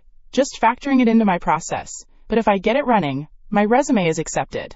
I get a roof, food, and safety, correct? You get a probationary contract, I clarified. You impress me, you stay. You screw up, you're back out there with the mouth breathers. Now the clock is ticking. The pass-through drawer slid open. She retrieved the cheap plastic case containing the tools and walked over to the generator without a single wasted motion. She didn't complain, she didn't bargain further. She just got to work. The whole parking lot was her stage. The few survivors still lingering outside stopped to watch. The vultures in their broken-down van were practically pressing their greasy faces against the windows. It was better than Netflix. The girl's name, as I'd soon learn, was Luna. And Luna worked like a machine herself. Her hands, though thin and grimy, were a blur of efficiency. She didn't have the luxury of diagnostic computers or hydraulic lifts. She had a scuffed socket wrench, a pair of pliers that probably wouldn't grip properly, and a screwdriver. She popped the hood, her head disappearing inside the greasy guts of the machine. Evelyn watched, fascinated. She's not even hesitating. It's like she can see the engine's soul. She sees a puzzle, I corrected, and she's a problem solver. That's the kind of person you want on your team when the world ends. My internal monologue was already running the numbers. A working generator meant a backup power source. A skilled mechanic meant I could start thinking about vehicles, about reinforcing the gates with powered mechanisms, about building things that weren't just static defenses. This girl wasn't just an asset. She was a force multiplier. Her value was exponentially higher than the 20 points I got for a can of gasoline. 20 minutes in, she had the fuel line disconnected and was blowing through it with her own breath to clear the blockage. Gross, but effective. 30 minutes she had the spark plug out, cleaning it on a piece of her own ragged shirt. The onlookers were getting restless. One of the vultures, the one with the rat-like face, spat on the ground in disgust. They thought she was failing. They saw a skinny girl failing to fix a massive machine. Amateurs. I saw a surgeon performing a delicate operation under battlefield conditions. At the 45-minute mark, she put everything back together. She fiddled with a few wires, bypassing the dead starter. Then, she grabbed the manual pull cord. She braced her feet, gave it one sharp, violent yank. The generator sputtered. It coughed out a puff of black smoke, a death rattle. The vultures started laughing, their hyena-like cackles faintly audible even from here. The other survivors looked away, second-hand embarrassment on their faces. Luna ignored them. She adjusted something, a tiny, precise movement, and pulled the cord again. This time, the engine caught. It roared to life, a rough, angry noise at first, before settling into the most beautiful, steady, power-generating hum I had ever heard. The floodlight attached to it flickered on, casting a perfect circle of brilliant white light onto the grimy asphalt. Silence. The entire parking lot went dead quiet. The laughter of the vultures died in their throats. The faces of the other survivors were a perfect picture of disbelief. They had just witnessed a miracle. A girl in rags had brought a dead machine back to life with trash tools in under an hour. It was the ultimate flex. A slow, predatory smile spread across my face. I hit the PA button. Test complete, my voice announced, dripping with satisfaction. Performance. Satisfactory. The side service door will now open. Welcome to the team, Luna. The heavy steel door on the side of the building, usually reserved for employees, hissed open with pneumatic finality. Luna calmly wiped her greasy hands on her pants, leaving the purring generator behind like a trophy, and walked towards her prize. She stepped inside, and the door slammed shut behind her, plunging the parking lot back into the gloomy twilight. The slap in the face was so loud you could hear it without a sound. The message was clear. I don't trade for your junk. I don't trade for your sob stories. I trade for value. And I had just acquired the most valuable asset in the neighborhood, right in front of their slack-jawed faces. The jealousy radiating from the vulture's van was so thick, I could have bottled it and sold it. Inside, Luna stood blinking in the bright, clean, air-conditioned interior of the supermarket. Her eyes darted everywhere, taking in the impossibly neat aisles, the fully stocked shelves, the sheer, overwhelming abundance. It was a culture shock of apocalyptic proportions. First rule, I said, my voice now coming from an internal speaker. No longer a booming god. You work for me, you live like a king. Or, in your case, a queen. A section of the shelving near the entrance slid back, revealing an elevator. Evelyn will meet you on the second floor. Get cleaned up, there's a hot meal waiting. As Luna was whisked away, my mind was already on the next step. Her performance had pushed my point count to a healthy 185. Not enough for the armory, but enough for the next logical step. Her talent was the key, and I needed to give her the tools to match. I pulled up the system menu in my head. Unlockable feature, workshop. Level 1. Cost, 150 transaction points. Description. Unlocks and converts the secured auto repair bay into a basic workshop. Spawns a high-quality mechanics tool chest, a workbench, a simple forge, and basic welding equipment. Provides system-generated blueprints for simple fortifications, weapon modifications, and mechanical repairs. No-brainer, I muttered. Confirm unlock workshop. Level 1? Yes, no. I slammed the mental yes button. Points deducted, minus 150. Current points, 35. Workshop. Level 1, unlocked. The auto bay is now being retrofitted. It was a beautiful thing. While other groups were fighting over scraps with tire irons, I was investing in infrastructure. They were playing checkers, and I was playing 4D chess on a board they didn't even know existed. Night fell fast. The temperature outside plummeted, a new feature of this delightful apocalypse. A bitter wind howled, carrying with it the distant moans of the dead. It scraped against the concrete walls of my fortress, a desperate plea from a dying world. Inside, it was a different reality. The upstairs management lounge had been converted into our living quarters, It was warm, spacious, and comfortable. An hour later, a transformed Luna joined Evelyn and me for dinner. The rags were gone, replaced by clean, practical cargo pants and a hoodie. A hot shower had washed away the grime, revealing a sharp, intelligent face with startlingly bright eyes. She still looked half-starved, but there was a spark in her that hadn't been there before. She stared, speechless, at the table. On the fine ceramic plates were thick, juicy sirloin steaks, grilled to perfection. Beside them were baked potatoes, loaded with sour cream and chives, and a side of fresh, steamed green beans. A bottle of expensive-looking Merlot sat uncorked between us.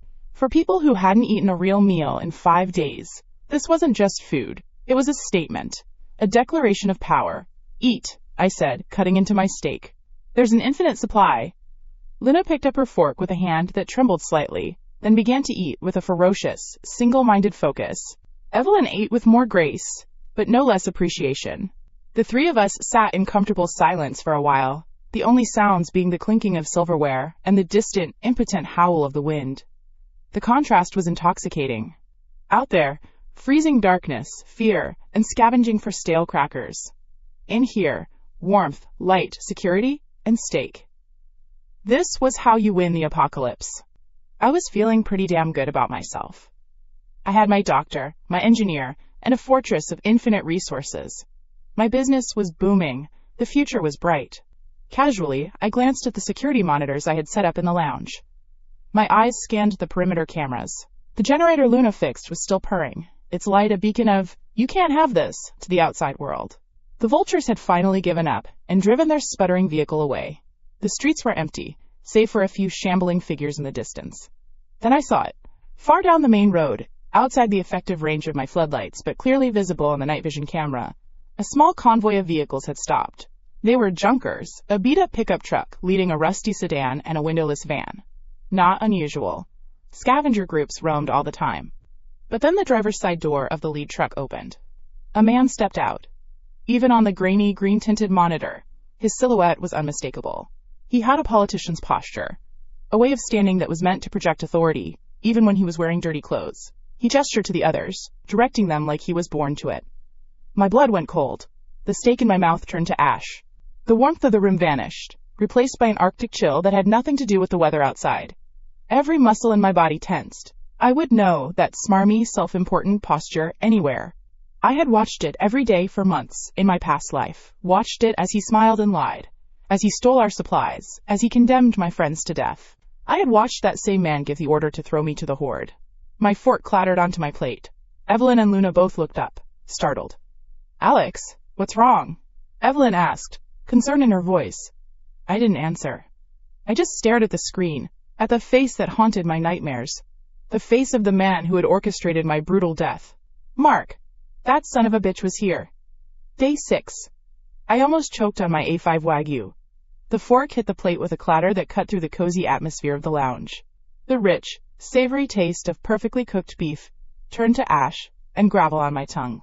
Outside, the wind howled. Inside, a storm of pure, unadulterated hatred had just made landfall in my brain. Evelyn and Luna froze mid-bite, their eyes wide with alarm. "Alex, what's wrong?" Evelyn asked, her voice laced with the concern of a doctor diagnosing a sudden, acute illness. I couldn't answer. I couldn't breathe. My entire focus was slammed into the green-tinted night vision display. It was him, Mark. The smug, son-of-a-bitch former city councilman who built his survival on the corpses of others. My corpse, in another life. My vision tunneled, zooming in on the monitor with an intensity that felt like it could burn a hole through the screen. There he was, the rat bastard himself, directing his crew of morons with that same condescending wave of his hand. I recognized the other two stooges with him, too. There was Hector, Mark's muscle-bound but brain-dead former bodyguard, who probably thought strategy was a brand of protein shake. And there was a sniveling little weasel named Rick, a guy who would sell his own mother for a warm can of beans and a pat on the head from Mark. In my past life, he was the one who held my arms while they threw me to the horde. They looked like shit. Utter and complete garbage. Their clothes were torn, caked in days-old grime. They were arguing, their body language screaming desperation. I cranked up the parabolic microphone I'd pointed in that direction, a little toy from the electronics department. The audio crackled to life, a symphony of failure. "I told you we should have turned left at the overpass," Rick's whiny voice complained. There's nothing here. Just a damn grocery store. Shut your hole, Rick, Hector grunted, his voice a low rumble. Mark knows what he's doing. Of course I do. Mark's smooth, oily voice cut in, trying to project confidence he clearly didn't have. This place is huge. Isolated. A fortress. They have lights on, don't they? That means they have power. They have resources. We just need to negotiate. Negotiate. I almost laughed. The kind of negotiation where he'd smile to your face, promise you the world, and then slip a knife in your back the second you turned around. I had a PhD in Mark's brand of negotiation. A tidal wave of rage, hot and white, surged through me. Memories I had suppressed for 5 days came screaming back. The gnawing hunger. The cold. The false hope he'd peddled. The look of cold calculation in his eyes as he gave the order. The tearing, ripping agony as the dead swarmed me. I could kill them right now. Easy. I had a dozen ways. I could open the gates and use the PA system to lure every zombie in a 5-mile radius straight to their rust bucket convoy. I could have the system target them with the high-pressure fire suppression system, dousing them in freezing water until they died of hypothermia. Child's play. It would be over in 20 minutes. But as the bloodlust crested, a new thought, cold and sharp as a shard of glass, sliced through the anger. Killing them would be a mercy. A quick end was a gift they didn't deserve. What was the point of my second chance if I just gave my worst enemy an easy way out? No. The satisfaction wasn't in the kill. It was in the game. It was in stripping away every shred of hope, piece by agonizing piece. It was in making them watch me live like a god while they groveled in the dirt. It was about making them experience the same soul-crushing despair they had inflicted on me, amplified by a factor of 1,000. A slow, vicious grin spread across my face. It wasn't a happy expression. It was the grin of a predator that had just seen its favorite prey wander into a cage that he, and only he, controlled. Welcome to my hell, Mark, I whispered to the screen, the words of venomous promise. I finally looked away from the monitor, my composure returning like a mask snapping into place. Evelyn and Luna were still staring at me, a mixture of fear and confusion on their faces. Alex, you're scaring us, Luna said, her voice small. She'd gone from a scrappy survivor to a resident of paradise in the span of an hour, and my sudden psychotic break wasn't part of the welcome package. I took a deep breath, forcing the Arctic rage down. Sorry, just saw some unwelcome pests on the camera. Old business. I picked up my fork and took another bite of steak, chewing slowly and deliberately. The flavor was back, richer than ever. The taste of impending revenge was the best seasoning. What are you going to do? Evelyn asked, ever the pragmatist. Do? I set my fork down and leaned back in my chair, the picture of a king on his throne. Nothing. Not yet. The first rule of pest control isn't to swat the first cockroach you see. It's to find the nest. It's to watch them, learn their habits, and let them think they found a paradise of crumbs before you burn the whole goddamn wall down. My eyes flickered over to Luna. Her face was clean, her sharp intelligence no longer hidden by grime and exhaustion. She was a key. A weapon. Luna, I said, my tone shifting from predator to CEO. Your job interview has a second part. A practical project. The workshop I unlocked for you? It's ready, down in the auto bay. Her eyes lit up. The fear was instantly replaced by the spark of a true gearhead. A workshop? For real? What's in it? High-end tool chest, workbench, forge, welding gear. The works. Think of it as your new playground, I said, enjoying the look of pure, unadulterated joy on her face. And I have your first assignment. I need eyes. Flying eyes. I want you to go to the electronics aisle. Take whatever you need. Drone parts, old cell phones, R/C cars, laptop batteries.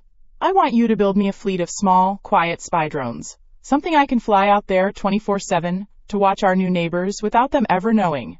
I want to know when they sleep, when they eat, and what they're whispering to each other in that trash heap they call a truck. Can you do that? Luna looked like I just offered her the keys to heaven. Can I do that? Poofed. Give me 6 hours and a steady supply of coffee, and I'll give you a swarm of cyber spiders that can live stream their nose picking in 4K. This is the best job ever. Good. Get to it, I commanded. Evelyn, help her get whatever supplies she needs. Food, energy drinks, anything. They both nodded and quickly finished their meals, practically vibrating with purpose. Giving smart, capable people a mission they're passionate about is the oldest management trick in the book, and it works like a charm. As they left, I was alone again in the lounge, the only company being the silent, multi-screen glow of my security system and the ghost of my past. I toggled the camera view, putting Mark's pathetic convoy on the main screen. They had given up trying to formulate a plan, and had retreated into their vehicles to escape the biting wind. I took a sip of the Merlot. It was a 2015 Napa Valley Cabernet Sauvignon, full-bodied with notes of dark cherry and oak. Exquisite. On the screen, Mark and his crew were probably huddled together for warmth, their stomachs cramping with hunger, passing around a bottle of lukewarm, questionable water. I got up and walked over to the thermostat, nudging it up a degree just for the hell of it. The gentle hum of the HVAC system was a whisper of manufactured comfort. Their vehicle, a rusted-out van, probably smelled of stale sweat, fear, and farts. My living space smelled faintly of leather, clean linen, and grilled steak. They would sleep with one eye open, listening for the groans of the dead or the sound of other, more dangerous survivors. I would sleep in a king-sized bed with high thread count sheets, behind 10-inch reinforced concrete walls and electronically sealed steel doors. This wasn't just survival. This was a statement of class, a hierarchy, and they were, without a shadow of a doubt, at the very bottom. The schadenfreude was so potent it was almost a physical sensation. My thoughts drifted to the wider world. On the shortwave radio I'd set up, I'd been picking up chatter. Faint military broadcasts talking about designated safe zones in larger cities. Quarantine camps that were probably just glorified slaughterhouses. FEMA was still broadcasting automated messages that nobody believed. These rumors were just enough to keep fools like Mark moving, chasing ghosts, thinking there was some official rescue coming. They couldn't conceive of a private kingdom like mine. To them, power came from a uniform or a government title. They were still playing by the old world's rules. They were about to get a crash course in the new ones. The night passed. I watched them in shifts, catching a few hours of perfect, restful sleep. As I suspected, they took turns on watch, peering nervously into the darkness, while I monitored them in high-definition comfort. It was the ultimate Big Brother fantasy. The sun rose on day 7. As the first weak rays of light hit the parking lot, I saw movement. The door of Mark's truck opened. But it wasn't him, or Hector, or Rick who got out. It was a woman. I zoomed in. I didn't recognize her from my past life, which meant she was a new acquisition for them. She was conventionally attractive in that generic, girl-next-door way, with blonde hair tied back in a messy ponytail. She was wearing clothes that were a little too big for her, making her look small and vulnerable. She shivered, rubbing her arms, and looked toward my impenetrable fortress with what was clearly meant to be a look of desperate hope. Mark's voice crackled faintly over the mic as he gave her instructions from inside the truck. Just look helpless, Sarah. Tell them we have children. Cry if you have to. People are suckers for a pretty face and a sob story. Find out who's in charge. I chuckled, leaning forward in my chair. Oh, this was Rich, they were probing. Sending in the honeypot. The oldest, most pathetic trick in the book. They were treating me like some lonely, soft-hearted prepper who would melt at the sight of a damsel in distress. They thought they were being clever, using psychology. They had no idea they'd just sent a lamb to negotiate with a wolf who not only owned the entire forest, but had also rigged it with landmines and surveillance cameras, and was currently watching them on a 50-inch plasma screen, while sipping a freshly brewed espresso. The woman, Sarah, took a deep breath and began the long walk across the empty parking lot, towards the designated trading zone I had implicitly established. Her steps were carefully measured to look weary. Her shoulders were slumped in a performance of utter defeat. It was a good performance. A solid 7/10. Too bad the audience was the one man on earth who knew a performance from her director better than anyone. I tapped the intercom button for the outside speakeasy. Time to start the show. Day 7. The day the circus sent in their clown. I watched her on the monitor, my morning espresso warming my hands. Her name was Sandra. At least, that's what I remembered from the previous timeline. A waitress Mark had picked up, charmed with his cheap politician's charisma, and used as a disposable pawn. Looks like some things never change. Her walk across the massive, empty parking lot was a masterclass in B-movie acting. The slumped shoulders, the weary steps, the hand occasionally touching her forehead, as if fighting off a wave of dizziness. If there were an Oscar for most over-the-top desperation, she'd be a shoo-in. Bruh, the cringe was real. She's putting on quite a show, Evelyn remarked from the couch, not even looking up from the medical textbook she was reading. The damsel in distress gambit. Statistically, it has a 62% success rate on isolated male subjects with low social CQs. Not sure it'll work here. Lol, low social CQs. Luna snickered from the floor, where she was soldering 2 wires together. You're saying it only works on simps? Precisely. Evelyn said with a straight face. I smirked. My girls were learning. The woman, Sandra, finally reached the designated trading counter I'd set up, a heavy-duty steel table, bolted to the ground about 50 yards from the main entrance, right under the gaze of 3 different high-definition cameras. She leaned against it, panting for effect, and looked up at the smoked glass window of my watchtower. Time for the show to begin. I flicked the switch for the external PA system. A soft crackle echoed across the lot. State your business, I said, my voice electronically flattened, devoid of any emotion. She jumped, startled. Good! She looked around, trying to find the source of the voice, her face a mask of practiced fear and confusion. Hey, hello? Is someone there? Please, we need help. I'm aware, I deadpanned. That's generally why people walk across a zombie-infested parking lot. Business. State it. Here it comes.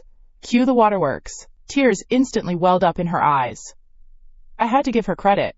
She could cry on command. We've been on the road for days. We have a sick child with us. We're out of food. Our water is gone. We saw your lights. We're not bad people, sir, I swear. We just need a little charity. Anything you can spare. Some canned food? A few bottles of water? Please, for the child. I let the silence hang for a moment, letting her marinate in her own fake misery. A sick child. The oldest, most pathetic lie in the book. If they had a sick kid, they wouldn't park a quarter-mile away and send in a lone woman. They'd all be at the gate, screaming. Amateurs. Inside my head, I was already cataloging their mistakes. Mistake number 1. Assuming the person in charge is a soft-hearted idiot. Mistake number 2. Using the most generic sob story imaginable. Mistake number 3. Not realizing they were under total surveillance from the moment they came within a mile of this place. I leaned into the microphone. It was time to pull the pin on the grenade. Your performance is a solid 3/10, I said, my voice still as flat as a week-old soda. The tears are a nice touch, but the sick child bit is overplayed. Go back and tell your boss, Mark, that Fort Cosmart is not a non-profit organization. We don't do handouts. The effect was instantaneous and glorious. Through the camera's zoom lens, I saw every ounce of color drain from Sandra's face. The fake tears stopped. Her jaw went slack. It wasn't my refusal that stunned her. It was the name. Mark.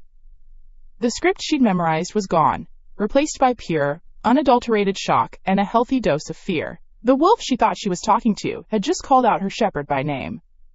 The tables hadn't just turned. I had flipped the whole goddamn table into a wood chipper. We run on a barter system here, I continued, twisting the knife. You want our resources, you bring something of value. Fuel, advanced weaponry, rare metals, information. Pretty faces and sob stories aren't on the accepted currency list. Now get off my property before I reevaluate my policy on trespassing. I clicked off the microphone, cutting the connection. The show was over. Sandra stood there for a full 10 seconds, frozen. Then she turned and practically sprinted back to their convoy of trash heaps, her quote, weariness completely forgotten. And the Oscar goes to nobody, Luna chirped, not missing a beat with her soldering iron. I watched Sandra reach the van. The side door slid open with a screech of protesting metal. Mark's arm shot out, grabbed her by the hair, and yanked her inside. Even without the parabolic mic on, the sound of a sharp, meaty slap was unmistakable. A second later, she was shoved back out, stumbling and falling to the asphalt. Mark's enraged, muffled shouting followed her. Yep, on brand for that prick, I muttered, feeling a cold, satisfying wave of, I told you so, wash over me. That's the Mark I knew. All smiles and promises in public. A petty, violent tyrant in private. The moment one of his tools failed, he'd break it. He's a charming one, Evelyn noted dryly. Domestic abuse 7 days into the apocalypse. A new record. My focus shifted. Forget them. They're yesterday's news. Luna, project status? Luna's face split into a grin of pure, nerdy triumph. She held up her creation. It was beautiful. Smaller than my hand, it looked like a sci-fi dragonfly. The body was pieced together from the carbon fiber casing of a high-end gaming mouse. The 4 rotors were whisper-quiet mechanisms cannibalized from a server cooling fan, and its eye was a tiny, high-resolution camera lens she'd painstakingly extracted from a top-of-the-line smartphone I'd told her to gut. Behold, the Jinxwing Mark I, she announced proudly. Near-silent operation, 4K streaming, thermal imaging overlay, and a 3-hour battery life thanks to a lithium polymer monstrosity I cooked up. It's ready for its maiden flight, Captain. This girl was a damn wizard. Worth her weight in gold, easily. Let's see what this little bird can do. Take us for a spin. I linked the drone's feed to the main monitor. With a tap on a tablet, Luna guided the Jinxwing into the air. The view was incredible, stable, crystal clear. She flew it out of a small vent we had opened, a silent ghost in the morning sky. It zipped over the parking lot, completely unnoticed by the squabbling group of losers below. We hovered it right above their van, the audio sensors picking up their argument with perfect clarity. "You useless bitch! All you had to do was cry!" Mark was screaming at Sandra, who was sobbing for real this time. "He knew your name, Mark! He knew who you were!" she wailed. That shut him up. Rick, the weasel, started panicking. "How? How could he know? Are we being watched? Is it the government?" "Don't be an idiot," Hector, the musclehead, grunted. "The government can't even pick up its own trash." I had Luna pilot the drone away from them, making a wider circle. My goal wasn't just to spy on these morons. It was to map the area. A few hundred yards away, tucked behind a small patch of dead woods, was a small retention pond. It was one of the few open sources of fresh water in the immediate vicinity. And kneeling by its edge were two scrawny-looking survivors, a man and a woman, desperately filtering water through a dirty shirt into a plastic jug. As the drone's camera zoomed in, I saw it. The man's hands were covered in an angry red rash. He kept stopping to cough, a deep, racking sound. The woman's face was pale, and there were sores around her lips. "Acid rain residue," Evelyn said softly, pointing at the screen. "I've been reading FEMA reports from the shortwave. The initial atmospheric contamination from whatever caused this is settling. Any unprotected water source is a crapshoot. They're slowly poisoning themselves." My decision to prioritize the industrial-grade water purification and recycling system in the supermarket's upgrade path suddenly felt less like a smart move and more like a god-tier prophecy. While they were outside drinking cancer water, we were inside drinking triple-filtered UV-sterilized H2O that was probably cleaner than what came out of the tap before the world ended. The contrast was staggering. Utterly delicious.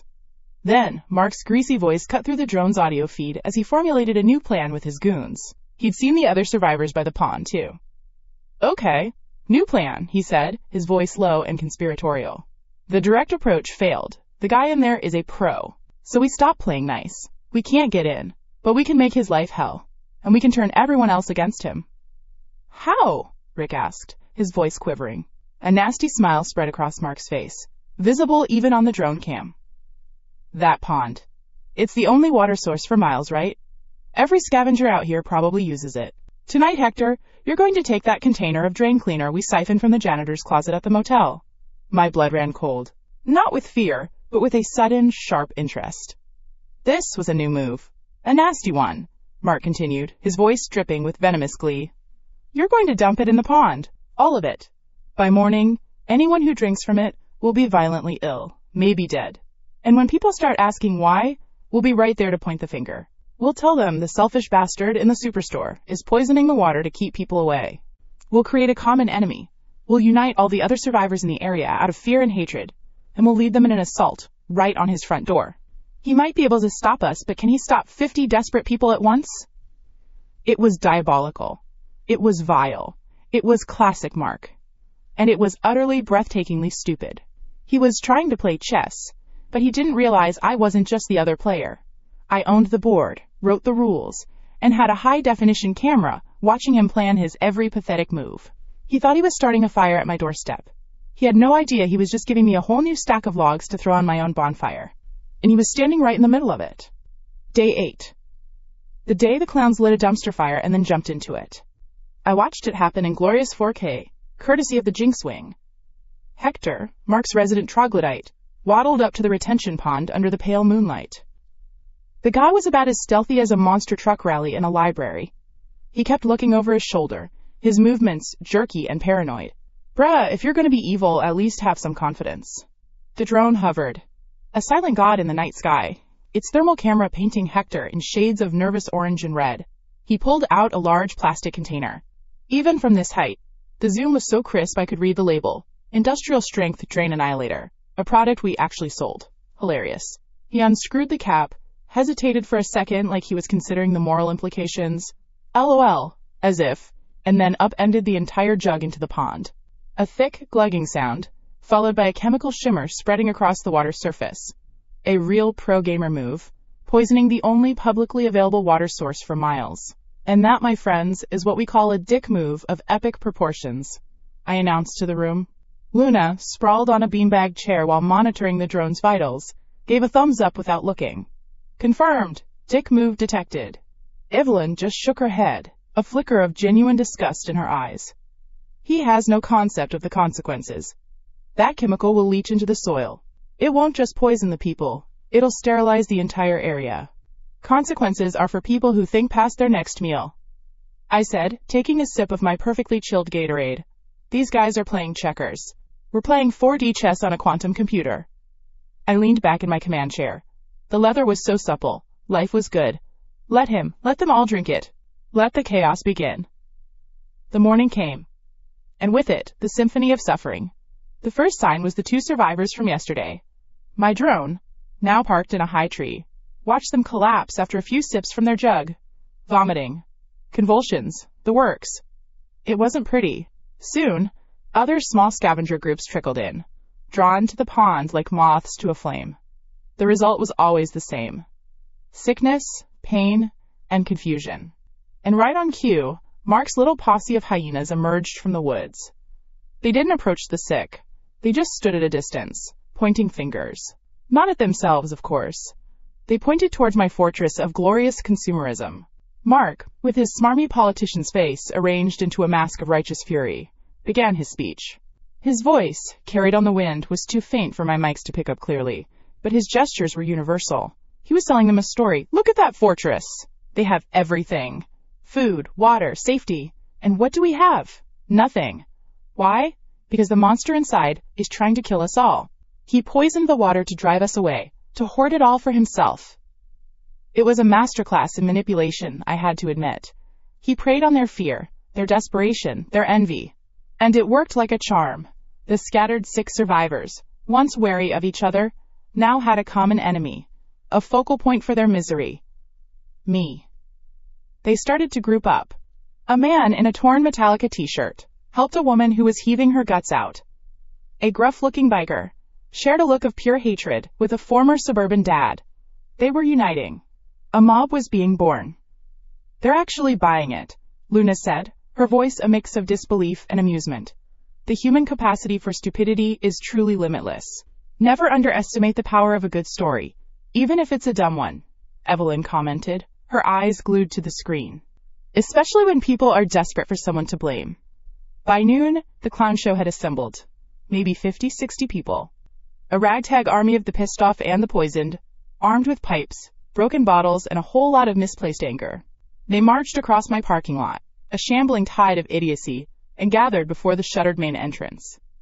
Mark and his group were nowhere to be seen, naturally. They were probably hiding in the woods, watching their little social experiment unfold. A woman with a haircut that screamed, "I'd like to speak to the manager of the apocalypse," stepped forward.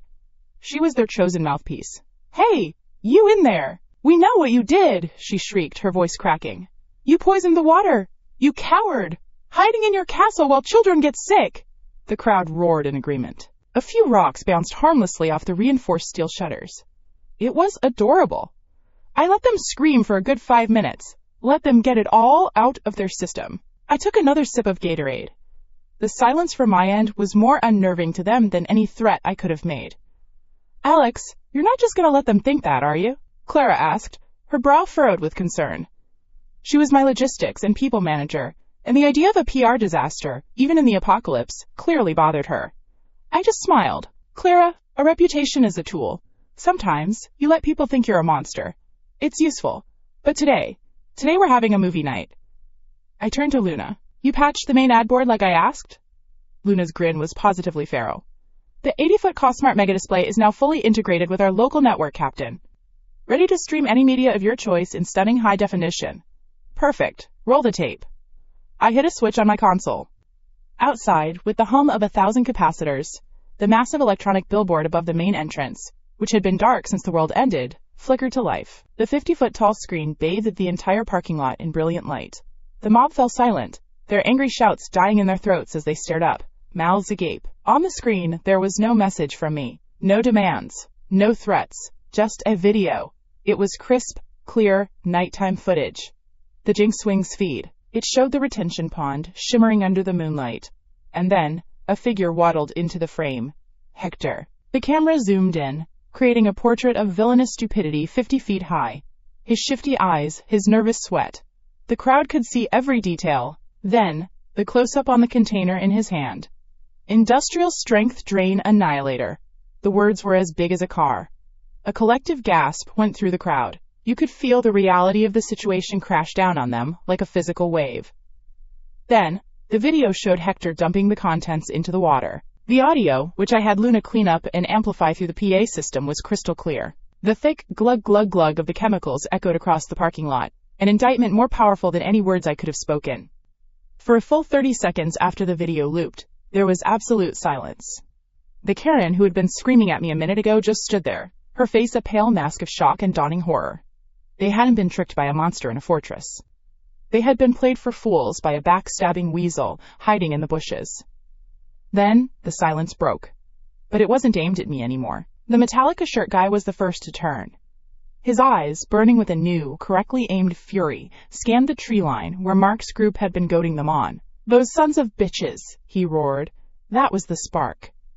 The entire mob, a powder keg of rage, had just had its fuse relit and pointed in a new direction. With a collective scream of pure, unadulterated fury, they turned from my store and charged towards the woods.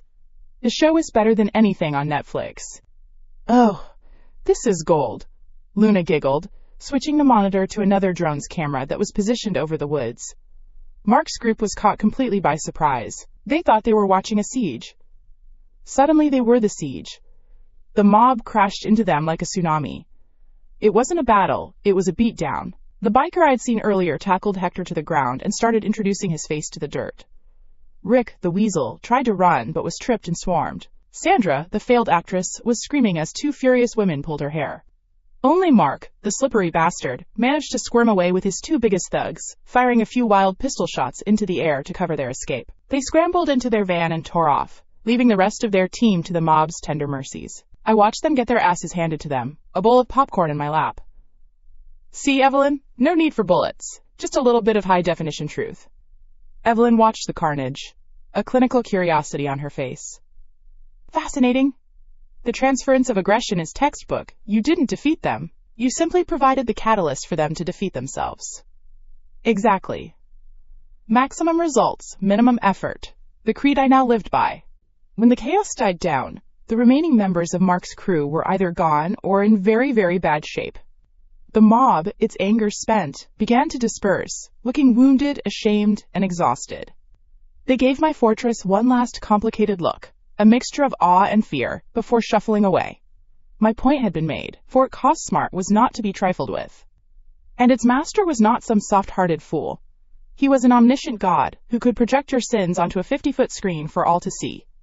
The incident sparked a new idea. Information wasn't just power. It was the ultimate weapon. "Luna," I said, pointing at the monitor, "I want an upgrade. I want what we just did, but on a permanent, system-wide basis.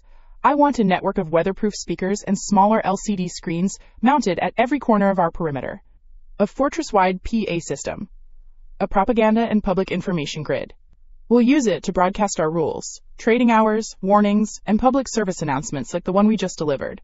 Let everyone for miles know who's in charge and what happens when you cross me." Luna's eyes lit up with the fire of 1,000 brilliant projects. A propaganda grid. I love it. I can use the existing security wiring. It'll be done by tomorrow, boss. As my girls got to work, I took one last look through the drone still hovering high above. Mark's van was a speck in the distance. The mob was gone. The parking lot was littered with the debris of their foolishness. But my drone caught something else.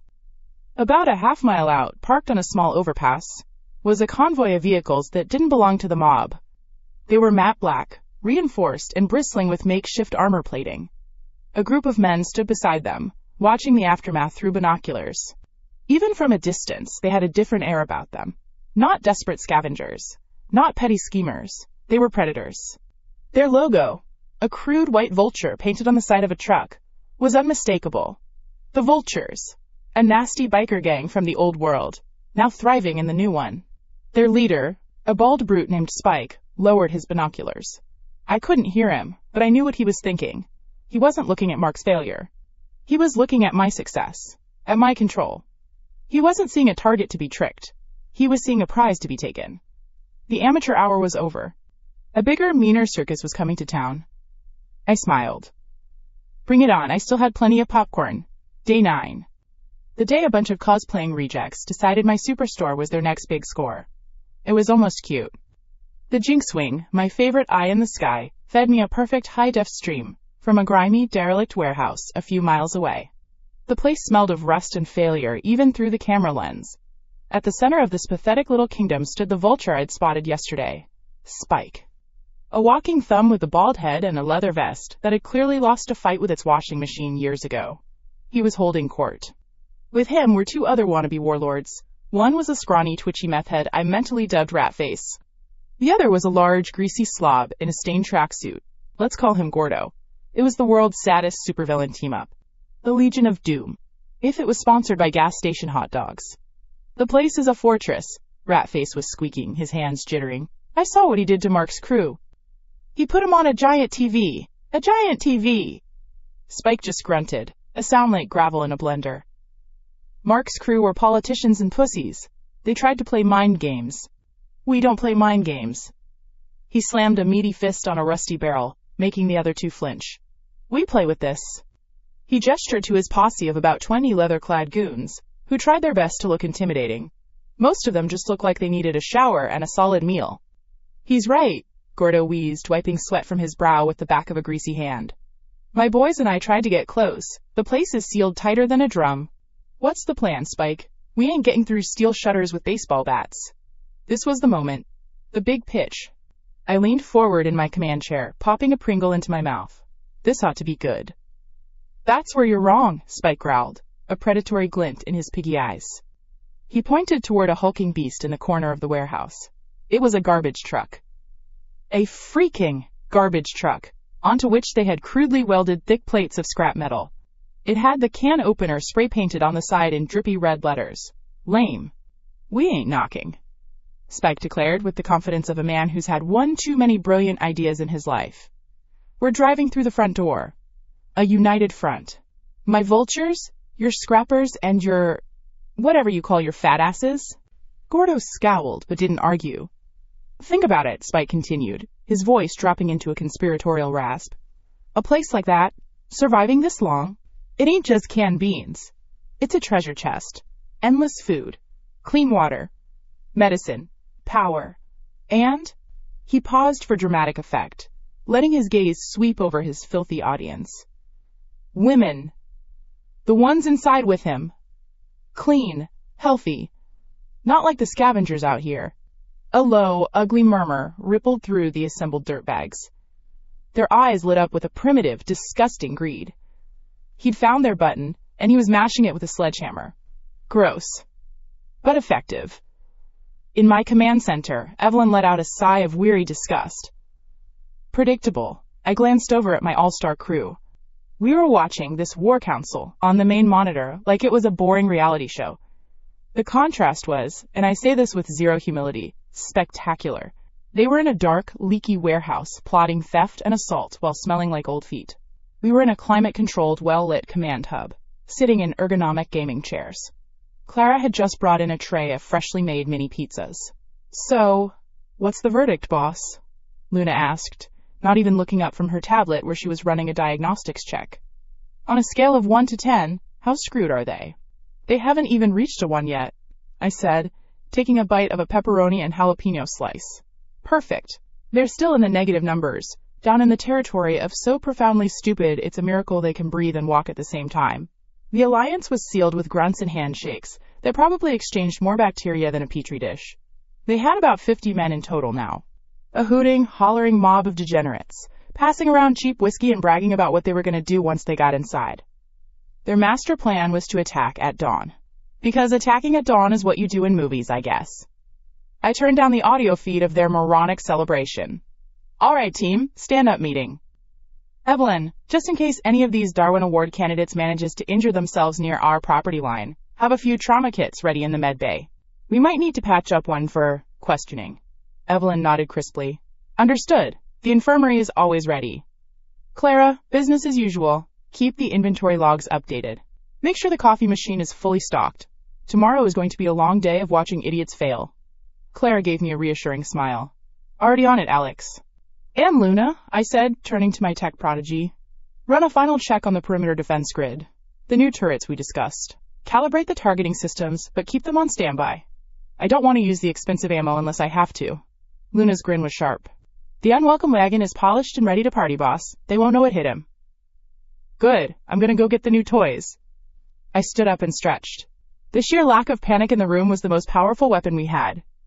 These clowns outside thought they were laying siege to a castle. In reality, they were ants planning to attack a boot. I strolled through the silent, brightly lit aisles of my kingdom. The shelves were perfectly stocked, a monument to my system's glorious power. I made my way to a previously blank section of wall near the back storage area. Pulling up the system interface in my mind, a familiar blue screen popped into my vision. Points accumulated, 1,250. Unlock Tier 1 Armory and Workshop? Cost, 1,000 points. Confirm. The air shimmered. The solid concrete wall in front of me seemed to dissolve and reform. Not with a bang, but with the quiet hum of reality being rewritten. In its place, a heavy-duty steel door appeared, complete with a biometric scanner that glowed green as my palm approached it. The door hissed open. The smell of gun oil and fresh-cut steel hit me, and oh, it was beautiful. It wasn't some musty back room. This was a state-of-the-art armory. Fluorescent lights gleamed off rows of neatly racked firearms. Mossberg 590 shotguns, Glock 19s, a dozen Arkansas 15s. Boxes upon boxes of ammunition were stacked on metal shelves, labeled with obsessive precision. On a workbench, a set of high-end gunsmithing tools lay perfectly organized. This wasn't just a pile of guns, it was a promise of overwhelming force. While I was admiring my new collection, my earpiece, a custom job from Luna, crackled to life. Boss, you seeing this? Drone 3, Sector Gamma. Put it on my tablet, I murmured, picking up a shotgun and feeling its solid, comforting weight. The video feed appeared. It showed a small street about a mile north of the Cosmart. And there it was, the first real evolution. A zombie, but not a shambler. This thing was fast. It moved with a jerky, twitching speed, its head lolling unnaturally, and it was letting out a constant, high-pitched shriek that made the audio spike. It sprinted, stumbling but quickly recovering, and overwhelmed a regular shambler, tearing it apart with a frightening ferocity. We've got a new flavor of Z, Luna's voice said, a hint of genuine scientific curiosity in her tone. They're fast and loud. Let's call them screamers. Makes the outside world even more of a 5-star resort, huh?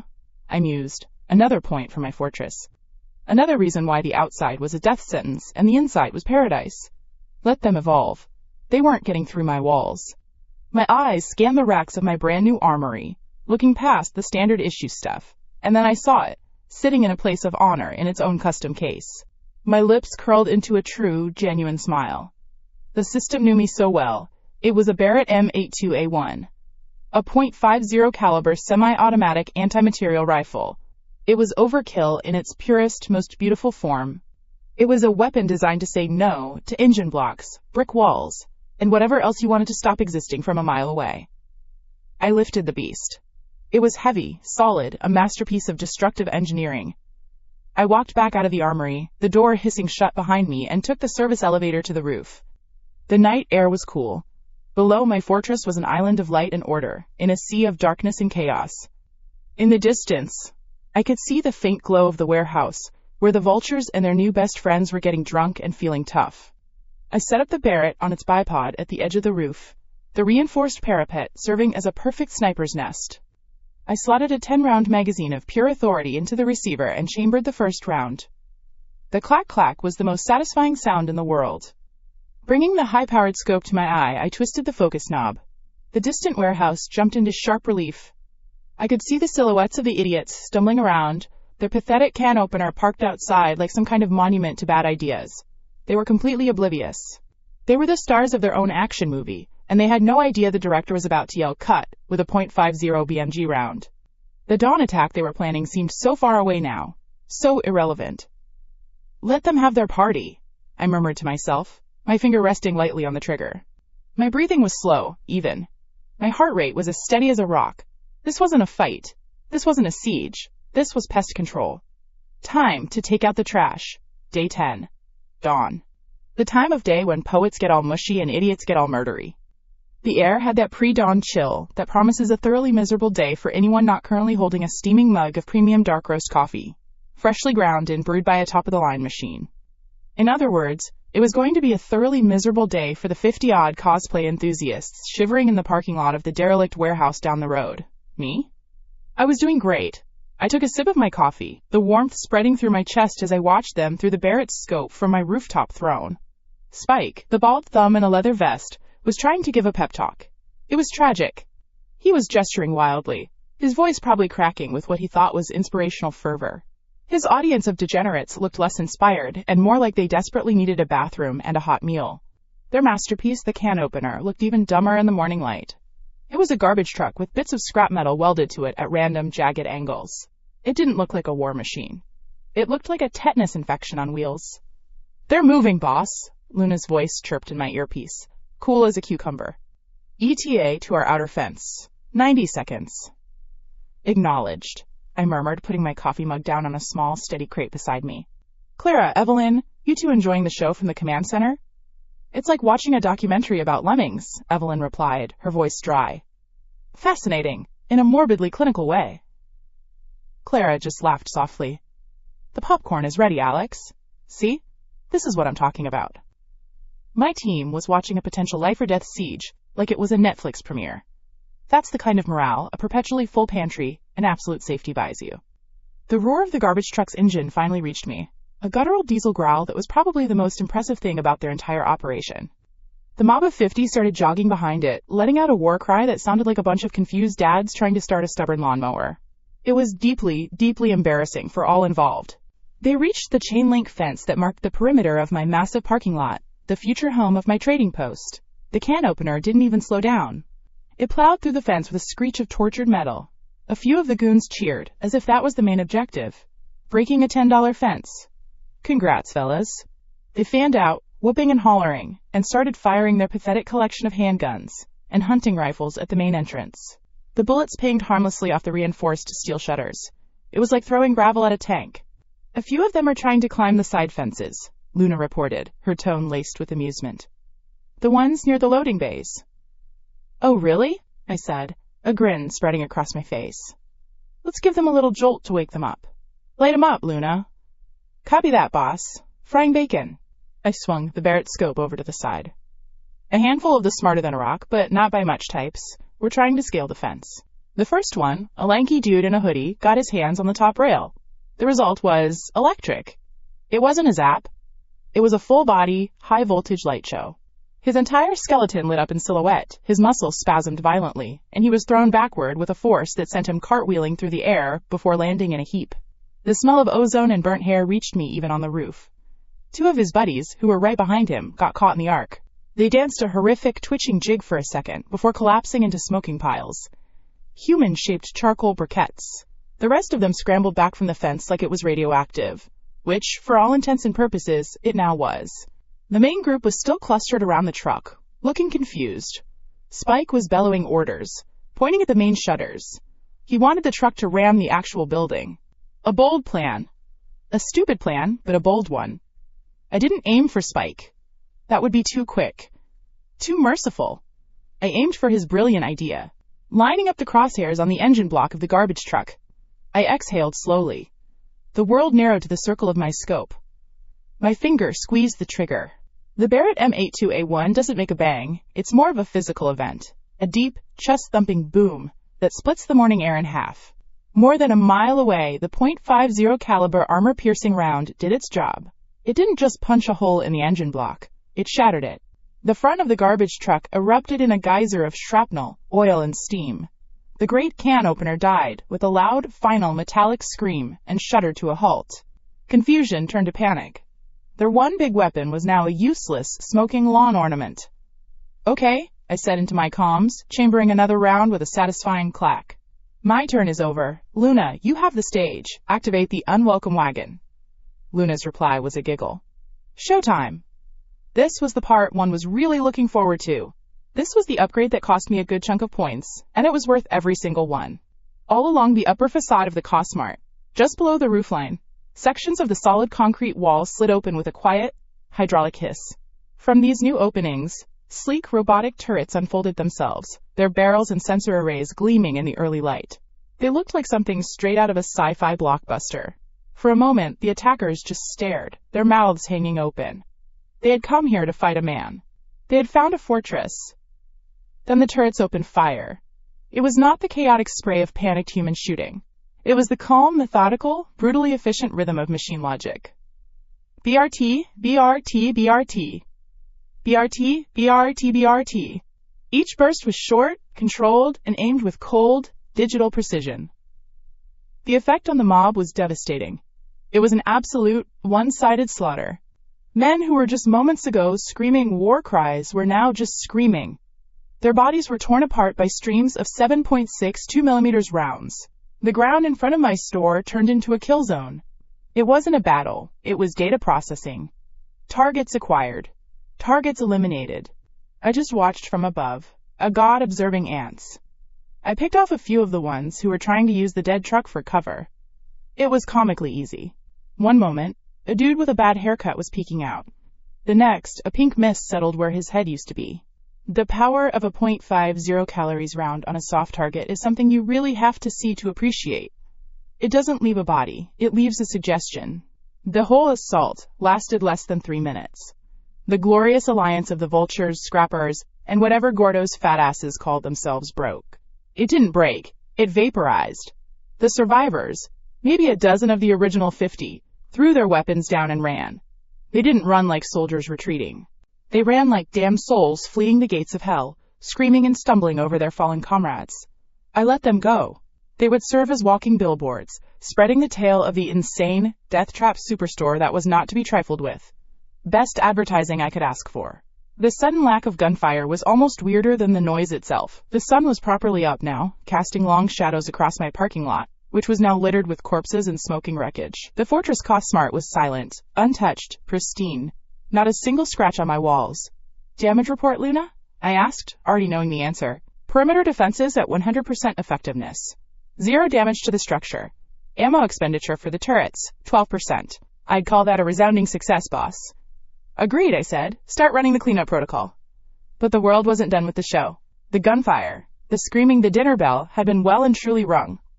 From the surrounding streets, they started to emerge. First a few, then dozens, then a tide of undead filth. The shambling horde was drawn to the sound and the scent of fresh blood. And leading them, I saw 2 of the new models. 2 screamers. They weren't shambling, they were sprinting in that jerky, unnatural way, their heads lolling, letting out those high-pitched shrieks that cut through the air. They were the alpha predators of this new ecosystem. They fell upon the dead, and the wounded raiders with a savage fury, tearing them limb from limb.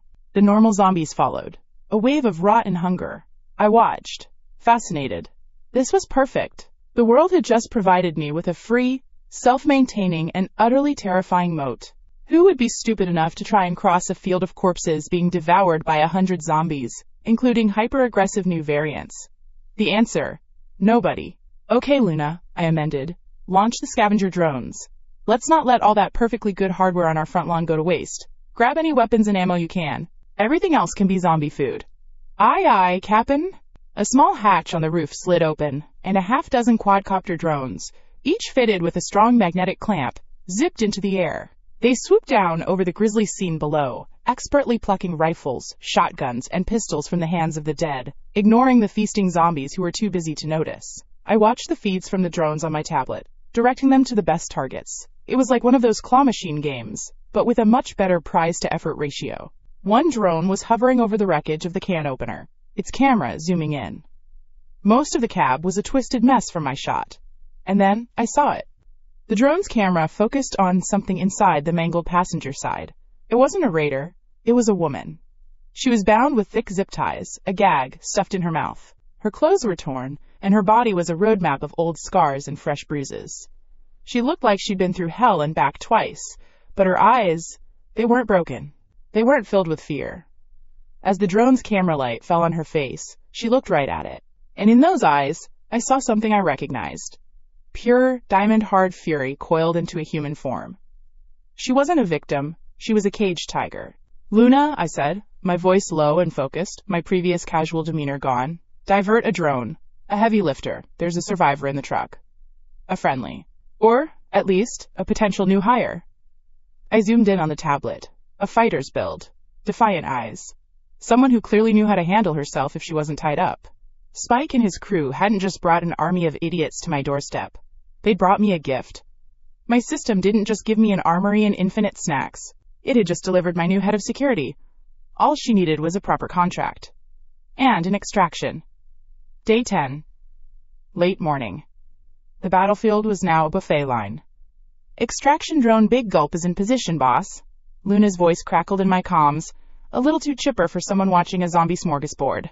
Ready to fish our new friend out of the sardine can. From the command center, formerly the store's security office, now looking like something out of NASA Mission Control, I watched the feeds on a bank of high-definition monitors. The main view was from the heavy lift drone, hovering directly above the mangled cab of the can opener. Below, the undead were going to town on the raiders' corpses, a writhing mass of mindless gluttony. It was a beautiful, natural security system. And the cleanup was free. Execute, I said, leaning back in my plush leather office chair. It was a recent acquisition from the furniture aisle. My ass deserved the best. The drone's large, multi-pronged grapple descended with a quiet whir, completely ignored by the feasting freaks below. The prongs delicately, almost surgically, punched through the ruined roof of the truck cab, avoiding the woman strapped to the passenger seat. They locked onto the truck's frame. With a surge of power, the drone lifted the entire front half of the cab, seat, woman, and mangled dashboard straight up into the air. It was like a giant eagle plucking a turtle from its shell. The zombies below didn't even look up. Their programming was simple. Food in front of you is better than food flying away. Idiots. I watched as the drone carried its precious cargo across the parking lot, over the electrified fences, and toward the loading bay where a decontamination team, Clara and Evelyn in full hazmat suits, was waiting. The massive steel door rolled up just long enough for the drone to deposit its payload and rolled back down with a definitive thud. Phase 1. Complete. This whole operation was smoother than a fresh jar of peanut butter. Package delivered. Evelyn's voice, muffled slightly by her mask, came over the intercom. Subject is unconscious but alive. Multiple contusions, signs of dehydration and malnutrition, but vitals are stable. Bringing her to the infirmary. You might want to come down, Alex. She's quite the specimen. Specimen. I liked that. It meant she was interesting. I took the elevator down. Yes, an elevator. One of the first things I had Luna get, working on its own dedicated power grid. Taking the stairs is for people who don't own the building. The makeshift infirmary, set up in the spacious employee break room, was a testament to Evelyn's terrifying efficiency. It was cleaner than any hospital I'd ever been in. The woman was now lying on a gurney, the filthy zip ties cut away. Evelyn was gently cleaning a cut on her forehead while Clara hooked up an IV drip. Luna was there too, tapping away at a tablet, monitoring the woman's vitals. My team. My girls. All operating in perfect sync. The woman was a piece of work. Even unconscious, she looked dangerous. Lean, corded muscle was visible under a latticework of old, faded scars and angry new bruises. Her knuckles were raw and split, like she'd been punching brick walls for fun. This wasn't some damsel who'd gotten caught up in the apocalypse. This was a predator who'd had the misfortune of getting tangled in a bigger predator's net. She's waking up, Evelyn announced calmly, taking a step back. As if on cue, the woman's eyes snapped open.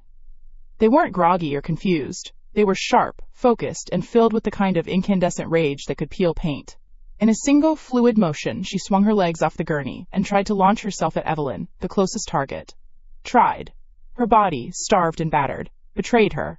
She stumbled, her legs giving way, and would have face-planted on the linoleum floor if I hadn't stepped forward and caught her by the arm. Her skin was hot, her muscles tight as coiled steel. She froze, her head snapping up to stare at me. Her eyes scanned me, the pristine room, the calm faces of my team. This wasn't the grimy warehouse she was used to. The logic wasn't computing. Easy there, killer, I said, my voice low and even. I steered her back to a sitting position on the gurney. You're not a prisoner here. You're a job applicant. She stared at me, her jaw tight, suspicion warring with exhaustion in her expression. She said nothing. Smart. Don't talk, just observe. I already liked her. My name is Alex. This is my store, I said, gesturing around. Those morons outside, the ones currently being recycled into zombie chow, they were a problem. They brought you here. That makes you my business. You can rest, eat, and then leave. Or you can hear my offer. I let that hang in the air for a moment. I then turned to a nearby cart and picked up the item I'd had Luna bring down from the sporting goods section. I walked back and placed it on the small table next to her gurney, with a solid, definitive thunk. It was a brand new, out-of-the-box M4A1 carbine, with a full magazine right next to it. Its matte black finish seemed to soak up the light in the room. Her eyes, which had never left my face, now dropped to the rifle. You could see the change instantly. The defensive hostility softened, replaced by a kind of reverence. Her hand twitched. This was a language she understood far better than words. "What is this?" she finally rasped, her voice rough from dehydration and disuse. "That's a signing bonus," I said flatly. "I have food, water, medicine, power, and walls that can't be breached. I have a doctor and a genius-level engineer. What I don't have is someone to turn a bunch of soft-bodied survivors into a credible fighting force. I need someone to be my top dog, my commander of security. Someone who can train, lead, and execute my orders without hesitation.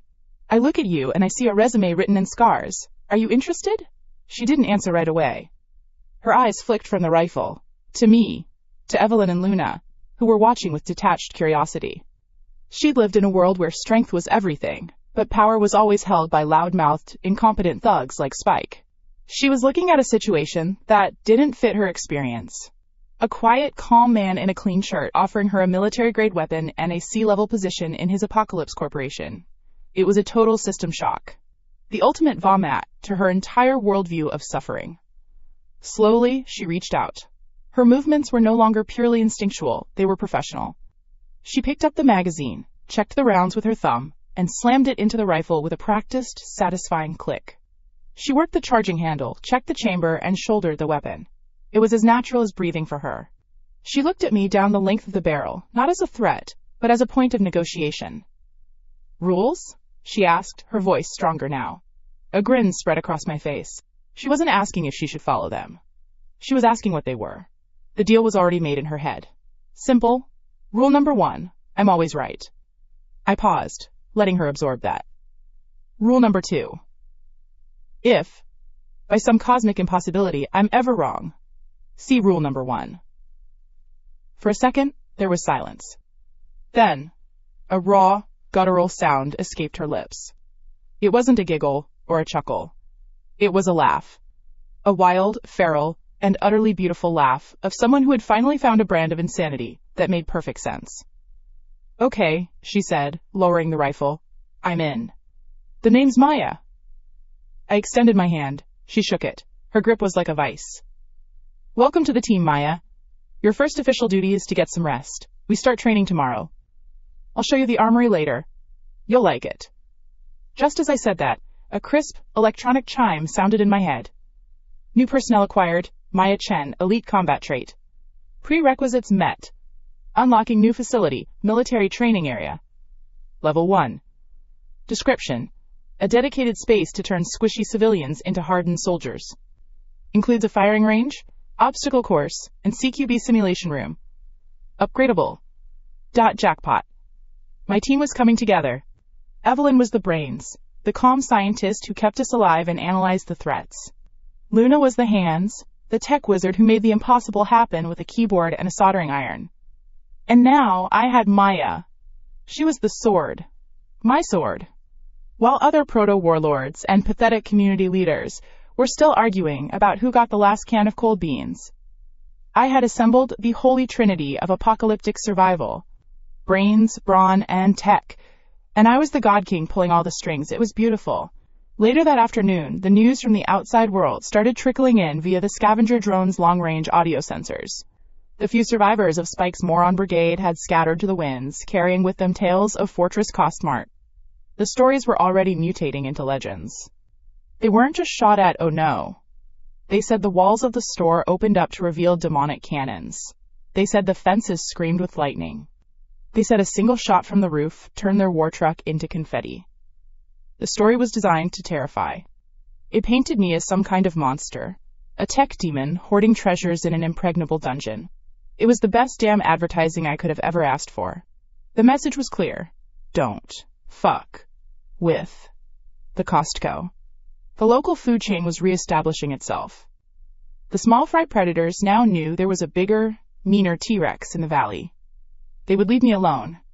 But fame is a double-edged sword. It doesn't just scare off the mice. It also attracts the attention of bigger cats. It happened just before sunset. I was on the roof with Maya, giving her the grand tour.